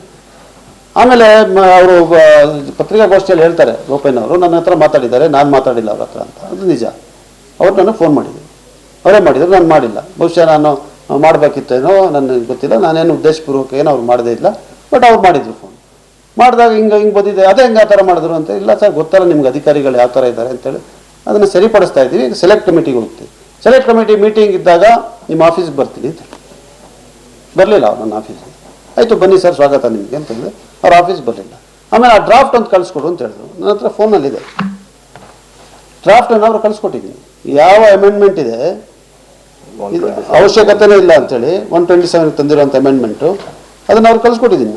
ಮಾಡುವಾಗ ನಾನು ಹೇಳಿದೆ, ನೋಡಿ ಇವತ್ತು ಸೆಲೆಕ್ಟ್ ಕಮಿಟಿ ಮೀಟಿಂಗ್ ಇದ್ದಾರೆ, ನಿಮ್ಮ ಪಕ್ಷದವರು ಅಶ್ವಥ್ ನಾರಾಯಣರವರು ಮತ್ತು ಬೆಲ್ಲಾದ್ರವರು ಬರ್ತಾರೆ, ನೀವು ಅವ್ರಿಗೆ ಒಂದು ಮಾತು ಹೇಳ್ಬಿಡಿ ಇದು ಸರಿ ಇದೆ ಅಂತ, ನೀವು ನೋಡಿ ಇದನ್ನು ಅಂಥೇಳಿ ನಾನು ಅವ್ರು ಕಳಿಸ್ಕೊಟ್ಟ ಮೇಲೆ ಇದು ಕರೆಕ್ಟ್ ಇದೆ, ನಾನು ಅವ್ರಿಗೆ ಹೇಳ್ತೀನಿ, ನಾನು ಬೆಲ್ಲಾದ್ ನನಗೆ ಅಷ್ಟು ಪರಿಚಯ ಇಲ್ಲ, ಅಶ್ವಥ್ ನಾರಾಯಣ ಅವ್ರಿಗೆ ಖಂಡಿತವಾಗಿ ನಾನು ಹೇಳ್ತೀನಿ ಅಂತ ಹೇಳುವಂಥ ಮಾತನ್ನು ಹೇಳಿದರು. ಬಂದು ಇದು ಅವಶ್ಯಕತೆ ಅವತ್ತು ಹೇಳಬೇಕಿತ್ತು, ಅವಶ್ಯಕತೆ ಇಲ್ಲ, ನೀವು ಯಾಕೆ ತಿದ್ದುಪಡಿ ತರ್ತಾ ಇದ್ದೀರಾ ಅಂತ. ನಿಮ್ಮ ಆಫೀಸ್ ಬರ್ತೀನಿ, ನಿಮ್ಮ ಜೊತೆ ಚರ್ಚೆ ಮಾಡ್ತೀನಿ. ಆಮೇಲೆ ಅವರೇ ಫೋನ್ ಮಾಡಿದರು. ಆಮೇಲೆ ಬೇರೆಯವ್ರ ಹತ್ರ ದೂರ ಹೇಳಿದರು, ನನ್ನ ಜೊತೆ ಚರ್ಚೆ ಮಾಡಲಿಲ್ಲ ಅಂತ. ನಾನು ಹೇಳಿದೆ, ನಾನು ಅವರು ಯಾರೋ ಫೋನ್ ಮಾಡಿದ್ರು ಅವ್ರ ಪರದಿಂದ. ನಾನು ಹೇಳಿದೆ, ಇಲ್ಲ ನಾನು ಆ ಥರ ಏನಿಲ್ಲ, ಈ ಸಮಯದ ಒತ್ತಡ ಹೆಚ್ಚಿರ್ತದೆ, ಒಂದೊಂದು ಸತಿ ಏನು ಬೇಕು ಅಂತ ಯಾರನ್ನೋ ದೂರ ಹೇಳೋದಾಗಲಿ ಚರ್ಚೆ ಮಾಡದಿರೋ ಅಂತ ಆಗಲಿಲ್ಲ. ವಿ ಆರ್ ಮೋಸ್ಟ್ ಡೆಮಾಕ್ರೆಟಿಕ್, ಯಾರು ಬೇಕಾದ್ರೆ ಏನು ಬೇಕಾದ್ರೆ ಹೇಳ್ಬೋದು, ಮಾತಾಡ್ಬೋದು, ನಾವು ಸಹಿಸ್ಕೊಂಡು ಮುಂದಕ್ಕೆ ಹೋಗ್ತಾ ಇರ್ತೀವಿ. ಮತ್ತು ಚರ್ಚೆಗೆ ಖಂಡಿತವಾಗಿ ಅವಶ್ಯಕತೆಯೂ ಇದೆ. ಬಟ್ ಆಗ ಸಂದರ್ಭ ಹಂಗಿತ್ತು. ಆಮೇಲೆ ಕಳಿಸ್ಕೊಟ್ಟಿದ್ದೀನಿ ಅವ್ರಿಗೆ. ಈಗ ಇದು ಅವಶ್ಯಕತೆನೇ ಇರಲಿಲ್ಲ. ಚಕ್ಕೆರೆ ಪೋಯ ಕೇಸ್ನಲ್ಲಿ ಏನೂ ಆಗಲಿಲ್ಲ, ಕಾಂಗ್ರೆಸ್ ಇದ್ದಾಗೆ ಆಗಿರುವಂಥದ್ದು, ಈ ಸಮಸ್ಯೆ ನಾವೇ ಬಗೆಹರಿಸಿರೋದು. ಈಗಲೂ ಕೂಡ ನಾವು ಸ್ವಾಗತ ಮಾಡೋಣ, ಬಗೆಹರಿಸ್ಬಿಡಲಿ ಅವ್ರಿಗೆ ಮಾಡಿರೋ ತಿದ್ದುಪಡಿ ಮೂಲಕ. ಅದರಿಂದ ಈಗ ನಾವು ತಂದಿರೋಂಥ ತಿದ್ದುಪಡಿಯ ಉದ್ದೇಶ ಏನು ಅಂತ ಹೇಳಿದ್ರೆ, ನಾವು ಈ ಪಟ್ಟೇದಾರನ ಸಮಸ್ಯೆ ಏನಿದೆ ಇದು ಬಗೆಹರಿಲೇಬೇಕು. ಈಗ ಮಂತರವರು ಇದ್ದಾರೆ, ಹೇಳಿ ಅವರು ಜನ ಹೋಗಲ್ವಾ ಪಟ್ಟೇದಾರನ ಇಷ್ಟು ಸಮಸ್ಯೆ ಬಗೆಹರಿಸಿ ಅಂತ, ಪೌತಿ ಖಾತೆ ಬಗೆಹರಿಸಿ ಅಂತ, ಜಂಟಿ ಖಾತೆನಲ್ಲಿದೆ ಅಂತ ಅಳ್ತಾ ಇದ್ದಾರೆ. ಈಗ ಈ ತಿದ್ದುಪಡಿ ಮೂಲಕ ನಾವು ಒಂದು ಅಧಿಕಾರವನ್ನು ತಹಶೀಲ್ದಾರಿಗೆ ಕೊಟ್ಟಿದ್ದೇವೆ, that by way of N application R otherwise, ಅಂದರೆ ಒಂದೋ ಅವರು ಅರ್ಜಿಯನ್ನು ಸ್ವೀಕಾರ ಮಾಡಿಕೊಂಡು, ಇಲ್ಲಾಂದರೆ ಬೇರೆ ಯಾವ್ದಾರ ಒಂದು ಪ್ರಕ್ರಿಯೆ ಅದಕ್ಕೆ ಇದು ನಿಯಮಗಳಾಗಬೇಕು. ಅವರು ತಗೊಂಡು ಕಾಲಮ್ 3 ಆಫ್ ಜಮಾಬಂದಿಯಿಂದ ಕಾಲಮ್ 9 and 12ಗೆ ಹಸ್ತಾಂತರ ಆಗಿರುವಂಥ ಎಂಟ್ರಿಗಳೇನಿದೆ ಅದನ್ನು ಡಿಲೀಟ್ ಮಾಡುವಂಥ ಅಧಿಕಾರವನ್ನು ಕೊಟ್ಟಿದೆ. ಅಂದರೆ ಪಟ್ಟೇದಾರರ ಹೆಸರು ಆಟೋಮ್ಯಾಟಿಕಲಿ ಏನೂ ಹಕ್ಕಿಲ್ಲದೆ ಅಲ್ಲಿಂದ ಹೋಗಿರೋದನ್ನ ಡಿಲೀಟ್ ಮಾಡೋದಕ್ಕೆ ಅಧಿಕಾರ ಇರಲಿಲ್ಲ, ಈಗ ಆ ಅಧಿಕಾರವನ್ನು ಕೊಟ್ಟಿದೆ. ಹಾಗೆ ಕಾನ್ಸಿಕ್ವೆನ್ಷಿಯಲ್ ಎಂಟ್ರೀಸ್, ಅಂದರೆ ಪಟ್ಟೇದಾರನ ಹೆಸರಿರೋದ್ರಿಂದ ಅವರ ವಂಶಸ್ಥರ ಹೆಸರೆಲ್ಲ ಬಂದ್ಬಿಟ್ಟಿದೆಯಲ್ಲ, ಪರಿಣಾಮವಾಗಿ ಪಟ್ಟೇದಾರನ ಹೆಸರಿರೋದ್ರ ಪರಿಣಾಮವಾಗಿ ಬಂದಿರೋವಂಥದ್ದನ್ನು ಅದನ್ನೂ ಕೂಡ ಡಿಲೀಟ್ ಮಾಡುವಂಥ ಅಧಿಕಾರವನ್ನು ಕೊಟ್ಟಿದ್ದೇವೆ. ಈ ತಿದ್ದುಪಡಿಯಾಗಿ ನಿಯಮಗಳು ಬರಬೇಕು. ಈಗ ನಿಯಮಗಳು ಡ್ರಾಫ್ಟ್ ನಿಯಮ ಇದೆ. ಈಗ ಹಳೆ ಡಿ ಸಿ ಹೋದ್ರು, ಹೊಸ ಡಿ ಸಿ ಬಂದಿದ್ದಾರೆ, ಅವ್ರ ಹತ್ರ ನಿಯಮಗಳನ್ನು ರೆಡಿ ಮಾಡಿಸಿ ಕಳಿಸಿ, ಆ ನಿಯಮಗಳು ಜಾರಿಯಾಗಿದ್ದ ಮೇಲಿಂದ ನಾವು ಇದರ ಒಂದು ಅದಾಲತನ್ನು ಮಾಡಬೇಕು ಅಂತೇಳಿ ಮಡಿಕೇರಿ ಶಾಸಕರು ಕೂಡ ಅವ್ರದ್ದೇ ಸಲಹೆ, ಅದು ಒಂದು ಅದಾಲತನ್ನು ಮಾಡೋಣ ಅಂತೇಳಿ ಆ ಅದಾಲತನ್ನು ಮಾಡಿ ಇದಕ್ಕೆ ನಾವೇ ಜನರ ಹತ್ರ ಹೋಗಿ ಪರಿಹಾರವನ್ನು ತರುವಂಥ ಕೆಲಸ. ಪರಿಹಾರ ಆಗೋದು ಬೇಡ ಅಂತ ಇರುವಂಥವ್ರು ಈ ಥರ ಮಾತಾಡ್ತಾರೆ ಅಷ್ಟೇ. ಆಮೇಲೆ ಇನ್ನೊಂದು ಅವ್ರೇನು ಹೇಳಿದ್ರು ಅಂತ ಹೇಳಿದ್ರೆ, ಇದೆಲ್ಲ ಪರಿಹಾರವನ್ನು ನಮ್ಮ ಸರ್ಕಾರ ಇನ್ನೊಂದು ಯೋಜನೆ ತಂದುಬಿಟ್ರಂತೆ, ಕಂದಾಯ ದಾಖಲೆ ಮನೆ ಬಾಗಿಲಿಗೆ ಯೋಜನೆ. ತಮಗೆ ಗೊತ್ತಿರಬೇಕಂತ ಈ ಯೋಜನೆ ಬಗ್ಗೆ ಸ್ವಲ್ಪ ಹೇಳ್ಬಿಡ್ತೀನಿ 5 ನಿಮಿಷದಲ್ಲಿ. ಇದು 13 ಮಾರ್ಚ್ 2022ಕ್ಕೆ ಜಾರಿಗೆ ಬಂತು. 13th March 2022 for 1 year budget allocation of 150 crores, 150 ಕೋಟಿ ರೂಪಾಯಿ ಕಂದಾಯ ದಾಖಲೆ ಮನೆ ಬಾಗಿಲಿಗೆ ಯೋಜನೆ. ಈ ಯೋಜನೆ ಅಡಿನಲ್ಲಿ 45 ಲಕ್ಷ ರೈತರಿಗೆ ಅವ್ರ ಮನೆಗೆ RTC ಮ್ಯೂಟೇಷನ್ನು, ಅಟ್ಲಾಸು, 11E ಸ್ಕೆಚ್ ಇರೋ ಕಡೆ 11E ಸ್ಕೆಚನ್ನು ಪ್ರಿಂಟ್ ಮಾಡಿಕೊಡೋದು. ಕೊಟ್ಟಿದ್ದಾರೆ, ಆದ್ರೆ ಏನು ಬದಲಾವಣೆ ಆಗಿಲ್ಲ. ಅಲ್ಲ, ಬದಲಾವಣೆ ಆಗೋಕ್ಕಿಲ್ಲ, ಅದ್ರಲ್ಲಿ ಯೋಜನೆಯಲ್ಲಿ ಇಲ್ಲ. ಕೊಟ್ಟಿದ್ರು, ಬರೀ PDF ಕಳಿಸ್ತಾರೆ ಸೆಂಟ್ರಲ್ ಭೂಮಿಯಿಂದ ಎಲ್ಲ ಡೆಪ್ಟಿ ಕಮಿಷನರ್ಗಳಿಗೆ. ಈ PDF ನ ಇವಾಗ ಪ್ರಿಂಟ್ ಮಾಡೋದು, PDF ಕಳಿಸ್ಬೋದಲ್ಲ, ಡಿಜಿಟಲ್ ವರ್ಲ್ಡಲ್ಲಿ ಇದ್ದೀವಿ ನಾವು. PDF ಕಳಿಸ್ಕೊಂಡ್ರೆ ಅವ್ರು ಪ್ರಿಂಟ್ ಮಾಡ್ಕೋತಾರೆ ಬೇಕಾದ್ರೆ, ಇಲ್ಲಾಂದ್ರೆ ಫೋನಲ್ಲಿ ಇಟ್ಕೋತಾರೆ. ಈಗೆಲ್ಲ ಫೋನಲ್ಲೇ ತಾನೇ ನಾವು ತೋರಿಸೋದು ಐಡಿಗಳು. ಈ PDF ನ ಪ್ರಿಂಟ್ ಮಾಡೋಕೆ 150 ಕೋಟಿ ರೂಪಾಯಿ.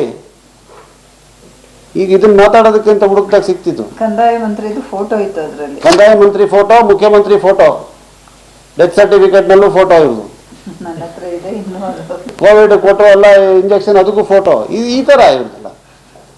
ಇದಕ್ಕೆ 150 ಕೋಟಿ ವೆಚ್ಚ ಮಾಡಿರೋದು ನ್ಯಾಯನಾ? ಇಷ್ಟೆಲ್ಲ ಮಾತಾಡ್ತಾರಲ್ಲ, 150 ಕೋಟಿ ಬರೀ ಪ್ರಿಂಟ್ಔಟ್ಗೆ, only for printouts of 45 lakh documents. ಅದರಲ್ಲಿ 2.5 ಲಕ್ಷನೋ 1.5 ಲಕ್ಷನೋ ವಿರಾಜಪೇಟೆ ಮತ್ತೆ ಮಡಿಕೇರಿ, ಇದು ನಮ್ಮ ಕೊಡಗು ಜಿಲ್ಲೆನಲ್ಲಿ ವಿತರಣೆಯನ್ನು ಮಾಡಿದ್ದಾರೆ ಇವ್ರು ಫೋಟೋ ಹಾಕೊಂಡು. ಇದರಲ್ಲಿ ನಾನು ಇದು ನೇರವಾಗಿ ಇದು ಸವಾಲಾಗಿ ಹೇಳ್ತೀನಿ, ಯಾವುದಾರೆ ಒಂದೇ ಮ್ಯೂಟೇಷನ್, ಒಂದೇ ಭೌತಿಕತೆ, ಒಂದೇ ಒಂದು ಪಟ್ಟೆದಾರನ ವಿಷಯವನ್ನು ಇವರು ಬಗೆಹರಿಸಿದ್ರೆ ಇವರು ದಾಖಲೆ ತೋರಿಸ್ಬಿಡ್ಲಿ, ಅವ್ರು ಹೇಳಿದ್ನ ನಾವು ಒಪ್ಕೊಳ್ತೀವಿ. ಸುಮ್ಮನೆ ಹೇಳೋದು ಮನೆ ಮನೆ ಕೊಟ್ಬಿಟ್ವಿ, ಬಗೆಹರಿಸ್ಬಿಟ್ಟಿದೆ. 2012 ಅಮೆಂಡ್ಮೆಂಟ್ ಬಂತು, ಇದು ಕಂದಾಯ ದಾಖಲೆ ಮನೆ ಮನೆಗೆ ಯೋಜನೆ ಎಲ್ಲ ಮುಗಿದೋಯ್ತು, ಇದು ಯಾಕೆ ಬೇಕಿತ್ತು ಅಂತ ಇದು ಇವರ ವಾದ. ಸೊ ಅವತ್ತು RTC, caste certificate, income certificate, atlas, ಒಂದೇ ಒಂದು ಮ್ಯೂಟೇಷನ್ ಕೂಡ ಆಗಿಲ್ಲ. ನಾನು ಹುಡುಕ್ಸ್ಬಿಟ್ಟಿದ್ದೀನಿ ದಾಖಲೆಗಳನ್ನ. ಒಂದೇ ಮ್ಯೂಟೇಷನ್ ಆಗಿಲ್ಲ, ಭೌತಿಕತೆ ಆಗಿಲ್ಲ, ಪಟ್ಟೆದಾರರಾಗಿಲ್ಲ, ಡಿಲೀಷನ್ ಆಗಿಲ್ಲ, ಫ್ಯಾಮಿಲಿ ಮೆಂಬರ್ ಡಿಲೀಷನ್ ಆಗಿಲ್ಲ. ಅದರಿಂದ ಇದಕ್ಕೆ ಉತ್ತರ ಕೊಡಬೇಕು. ಸೊ ನಾನು ಕೊನೆಯದಾಗಿ ಇಷ್ಟೇ ಹೇಳ್ತೀನಿ, ಚೆಕ್ಕೆರ ಪೂಯ ಕೇಸ್ನಿಂದ ಯಾವ ನಿರ್ಬಂಧ ಜಮ್ಮ ಬಾಣೆ ಲ್ಯಾಂಡ್ ಮೇಲೆ ಹೇರಿದ್ರು ಸರ್ಕಾರ, ಯಾವ ಮಾಲೀಕತ್ವದ ಹಕ್ಕಿಲ್ಲ ಅಂತ ಘೋಷಣೆ ಮಾಡಿದ್ರು, ಅದು ರದ್ದಾಯಿತು. ಅದು ರದ್ದಾಗಿದ್ದ ನಂತರ ಯಾರು ಕಂದಾಯಕ್ಕೊಳಗಾಗ್ತಾರೆ ಮತ್ತು ಅಲ್ಲಿ ಬೆಳೆಯನ್ನು ಹಾಕ್ತಾರೆ ಅವ್ರಿಗೆ ಪೂರ್ಣ ಮಾಲೀಕತ್ವ ಮತ್ತು ಪೂರ್ಣ ಹಕ್ಕನ್ನು ಚೆಕ್ಕೆರ ಪೂಯ ಕೇಸ್ ನಂತರ ಸಿಕ್ತು. ಅದು 93ನೇ ಇಸ್ವಿನ ತೀರ್ಪು. 93ನೇ ಇಸ್ವಿನ ತೀರ್ಪಿನ ನಂತರ 96ರಲ್ಲಿ ಸರ್ಕಾರ ಅದನ್ನು ಗುರುತಿಸಿ ಸರ್ಕ್ಯುಲರ್ ಹೊರಡಿಸಿ ಕಂದಾಯ ನಿಗದಿಪಡಿಸಿ RTCಗಳು ಇವ್ರ ಹೆಸರಿಗೆ ದಾಖಲಾಕಿ ಅಂತ ಹೇಳುವಂಥ ಸರ್ಕ್ಯುಲರ್ನ ಕೂಡ 96ರಲ್ಲಿ ಹೊರಡಿಸಿದ್ರು. 96ರಿಂದ 2006ವರೆಗೂ ಇದೇ ಪ್ರಕ್ರಿಯೆ ನಡ್ಕೊಂಡು ಬಂದಿದೆ. ಇದೆಲ್ಲವೂ ಕೂಡ ಚೆಕ್ಕೆರ ಪೂಯ ಕೇಸ್ನಿಂದನೇ ಆಗಿರುವಂಥದ್ದು. ಆಮೇಲೆ 2006ಕ್ಕೆ ಬಂದಂಥ ಸರ್ಕ್ಯುಲರ್ನ ಅದು ಭೂ ಪರಿವರ್ತನೆ ಆಗಬಾರ್ದು ಅಂತ ಹೇಳಿದರು. ಅದನ್ನು 2007ರಲ್ಲಿ ಹಿಂದಕ್ಕೆ ಪಡೆಯೋದಾಯಿತು. 2010ಕ್ಕೆ ಇನ್ನೂ ಒಂದು ಭಾಳ ಭಯಂಕರವಾದಂಥ ಸರ್ಕ್ಯುಲರ್ ಬಂತು. 2010ರಲ್ಲಿ 2010ರಲ್ಲಿ ಬಂದಂಥ ಸರ್ಕ್ಯುಲರಲ್ಲಿ ಇವ್ರಿಗೆ ಮಾಲೀಕತ್ವನೇ ಇಲ್ಲ, ಇದೆಲ್ಲ ಸರ್ಕಾರಕ್ಕೆ ಮೀಸಲಿಡಬೇಕು ಅಂತ ಹೇಳುವಂಥದ್ದು ಬಂತು. ಅದನ್ನು ಒಂದು 6 ತಿಂಗಳಲ್ಲಿ ಅದನ್ನು ಹಿಂದಕ್ಕೆ ಪಡೆದ್ರು ಆ ಸರ್ಕ್ಯುಲರ್ನ. 2012ಕ್ಕೆ ಆದಂಥ ಅಮೆಂಡ್ಮೆಂಟ್ ಏನಿದೆ, ಆಕ್ಯುಪೆಂಟ್ಗೆ ಮತ್ತೆ ಕಂದಾಯ ನಿಗದಿಯಾಗುವಂಥ ಕಾನೂನಿಗೆ ಸೆಕ್ಷನ್ 220 ಆ್ಯಂಡ್ ಸೆಕ್ಷನ್ 80ಗೆ ಎಲ್ಲವೂ ಕೂಡ ಚೆಕ್ಕೆರ ಪೂಯ ಕೇಸ್ನ ಆಧಾರದ ಮೇಲೆ ಆಗಿರುವಂಥದ್ದು. ಅದು ಸ್ವಾಗತಾರ್ಹವಾದಂಥ ತಿದ್ದುಪಡಿ, ಅದನ್ನು ನಾವು ಸ್ವಾಗತ ಮಾಡ್ತೀವಿ. ಆದರೆ ಅದರಿಂದ ಎಲ್ಲ ಸಮಸ್ಯೆ ಬಗೆಹರಿಲಿಲ್ಲ. ಅದರ ನಂತರ ಕೂಡ ಸಮಸ್ಯೆಗಳಿದ್ದು, ಅದು ಭೌತಿಕತೆದಿರ್ಬೋದು, ಪಟ್ಟೆದಾರನ ವಿಚಾರದಲ್ಲಿರ್ಬೋದು. 22,000 ಎಕರೆ ಇನ್ನೂ ಕೂಡ ಕಂದಾಯ ನಿಗದಿ ಆಗದಿರುವಂಥದ್ದಿದೆ. ಅದರಿಂದ ಅದನ್ನು ಬಗೆಹರಿಸಲಿಕ್ಕೋಸ್ಕರ ಈ ತಿದ್ದುಪಡಿ ಅಂತಂದ್ವಿ. ಅವತ್ತಾದಂಥ ತಿದ್ದುಪಡಿ 2011-12 ಆದಂಥ ತಿದ್ದುಪಡಿಗೆ ವಿಶೇಷವಾದಂಥ ಅನುಮೋದನೆ ರಾಷ್ಟ್ರಪತಿಗಳಿಂದ ದೊರಕಿದ್ದು. ಪ್ರಣಬ್ ಮುಖರ್ಜಿಯವರೊಂದು ರಾಷ್ಟ್ರಪತಿ ಆಗಿದ್ದರು. ಇದು ಯಾವುದೇ ಸುವರ್ಣಸೌಧದಲ್ಲಿ ಆಗಿರುವಂಥದ್ದಲ್ಲ, ಇದು ರಾಷ್ಟ್ರಪತಿ ಭವನದಲ್ಲಿ ಪ್ರಕ್ರಿಯೆಯ ಮೂಲಕವೇ ಆಗಿರೋದು. ಮಿನಿಸ್ಟ್ರಿ ಆಫ್ ಹೋಮ್ ಅಫೇರ್ಸ್, ಅವತ್ತು ವೀರಪ್ಪ ಮೊಯ್ಲಿ ಅವರು ಕಾನೂನು ಸಚಿವರು ಅವರೆಲ್ಲರೂ ಕೂಡ ಸೇರಿ ಈ ಪ್ರಕ್ರಿಯೆ ಆಗಿರುವಂಥದ್ದು, ಅಲ್ಲಿ ಅನುಮೋದನೆ ಸಿಕ್ಕಿರುವಂಥದ್ದು. ಅದರಿಂದ ತಿದ್ದುಪಡಿ ಜಾರಿಗೆ ಬಂತು. ತಿದ್ದುಪಡಿಯಿಂದ ಲಾಭ ಅನುಕೂಲ ಆಗಿದೆ. ಅದೇ ಪೂರ್ಣವಾಗಿ ಸಮಸ್ಯೆ ಬಗೆಹರಿದಿಲ್ಲ. ಇವತ್ತು ನಾವು ತಂದಿರುವಂಥ ತಿದ್ದುಪಡಿ ಏನಿದೆ, ಇದು ಪಟ್ಟೆದಾರನ ವಿಚಾರವಾಗಿ ಸಮಸ್ಯೆಯನ್ನು ಬಗೆಹರಿಸುವಂಥ ಭಾಳ ದೊಡ್ಡ ಹೆಜ್ಜೆ ಮತ್ತು ಭೌತಿಕತೆಯನ್ನು ಮಾಡುವಂಥ ಭಾಳ ದೊಡ್ಡ ಹೆಜ್ಜೆ. ಕಂದಾಯ ನಿಗದಿಪಡಿಸಲಿಕ್ಕೆ ಕೂಡ ನಾವು ಮುಂದಿನ ದಿವಸದಲ್ಲಿ ಕ್ರಮ ಜರುಗಿಸ್ತೀವಿ ಜಮ್ಮ ಬಾಣೆ ಲ್ಯಾಂಡ್ಗೆ. ಅದರಿಂದ ಶಾಶ್ವತವಾದಂಥ ಪರಿಹಾರ ತಂದಿದೆ ಅಂತೇನು ಇವತ್ತು ಜನ ಸಂತೋಷವನ್ನು ವ್ಯಕ್ತಪಡಿಸ್ತಾ ಇದ್ದಾರೆ. ಇದು ಸರಿಯಾಗಿದೆ. ದಯವಿಟ್ಟು ಇದಕ್ಕೆ ವಿರೋಧ ಪಕ್ಷದವರು ತಲೆ ಕೆಡಿಸ್ಕೊಳ್ಳದೆ ಜೊತೆ ಕೈ ಜೋಡಿಸಿ ನಮ್ಮ ಜೊತೆ ಕೆಲಸ ಮಾಡಲಿ. ನಾವೆಲ್ಲ ಕೈ ಜೋಡಿಸಿ ಈ ಸಮಸ್ಯೆಯನ್ನು ಬಗೆಹರಿಸೋಣ. ಇದರಲ್ಲಿ ರಾಜಕಾರಣ ಮಾಡಿದಷ್ಟು ಅವ್ರಿಗೆ ನಷ್ಟ. ಇಷ್ಟನ್ನು ಹೇಳ್ತೀನಿ. ಮತ್ತು ಯಾವುದೇ ವಿಚಾರ ಇದ್ದರೂ ಕೂಡ ನೇರವಾದಂಥ ಸಂಭಾಷಣೆಗೆ, ನೇರವಾದಂಥ ಚರ್ಚೆಗೆ ನಾನು ತಯಾರಾಗಿದ್ದೇನೆ.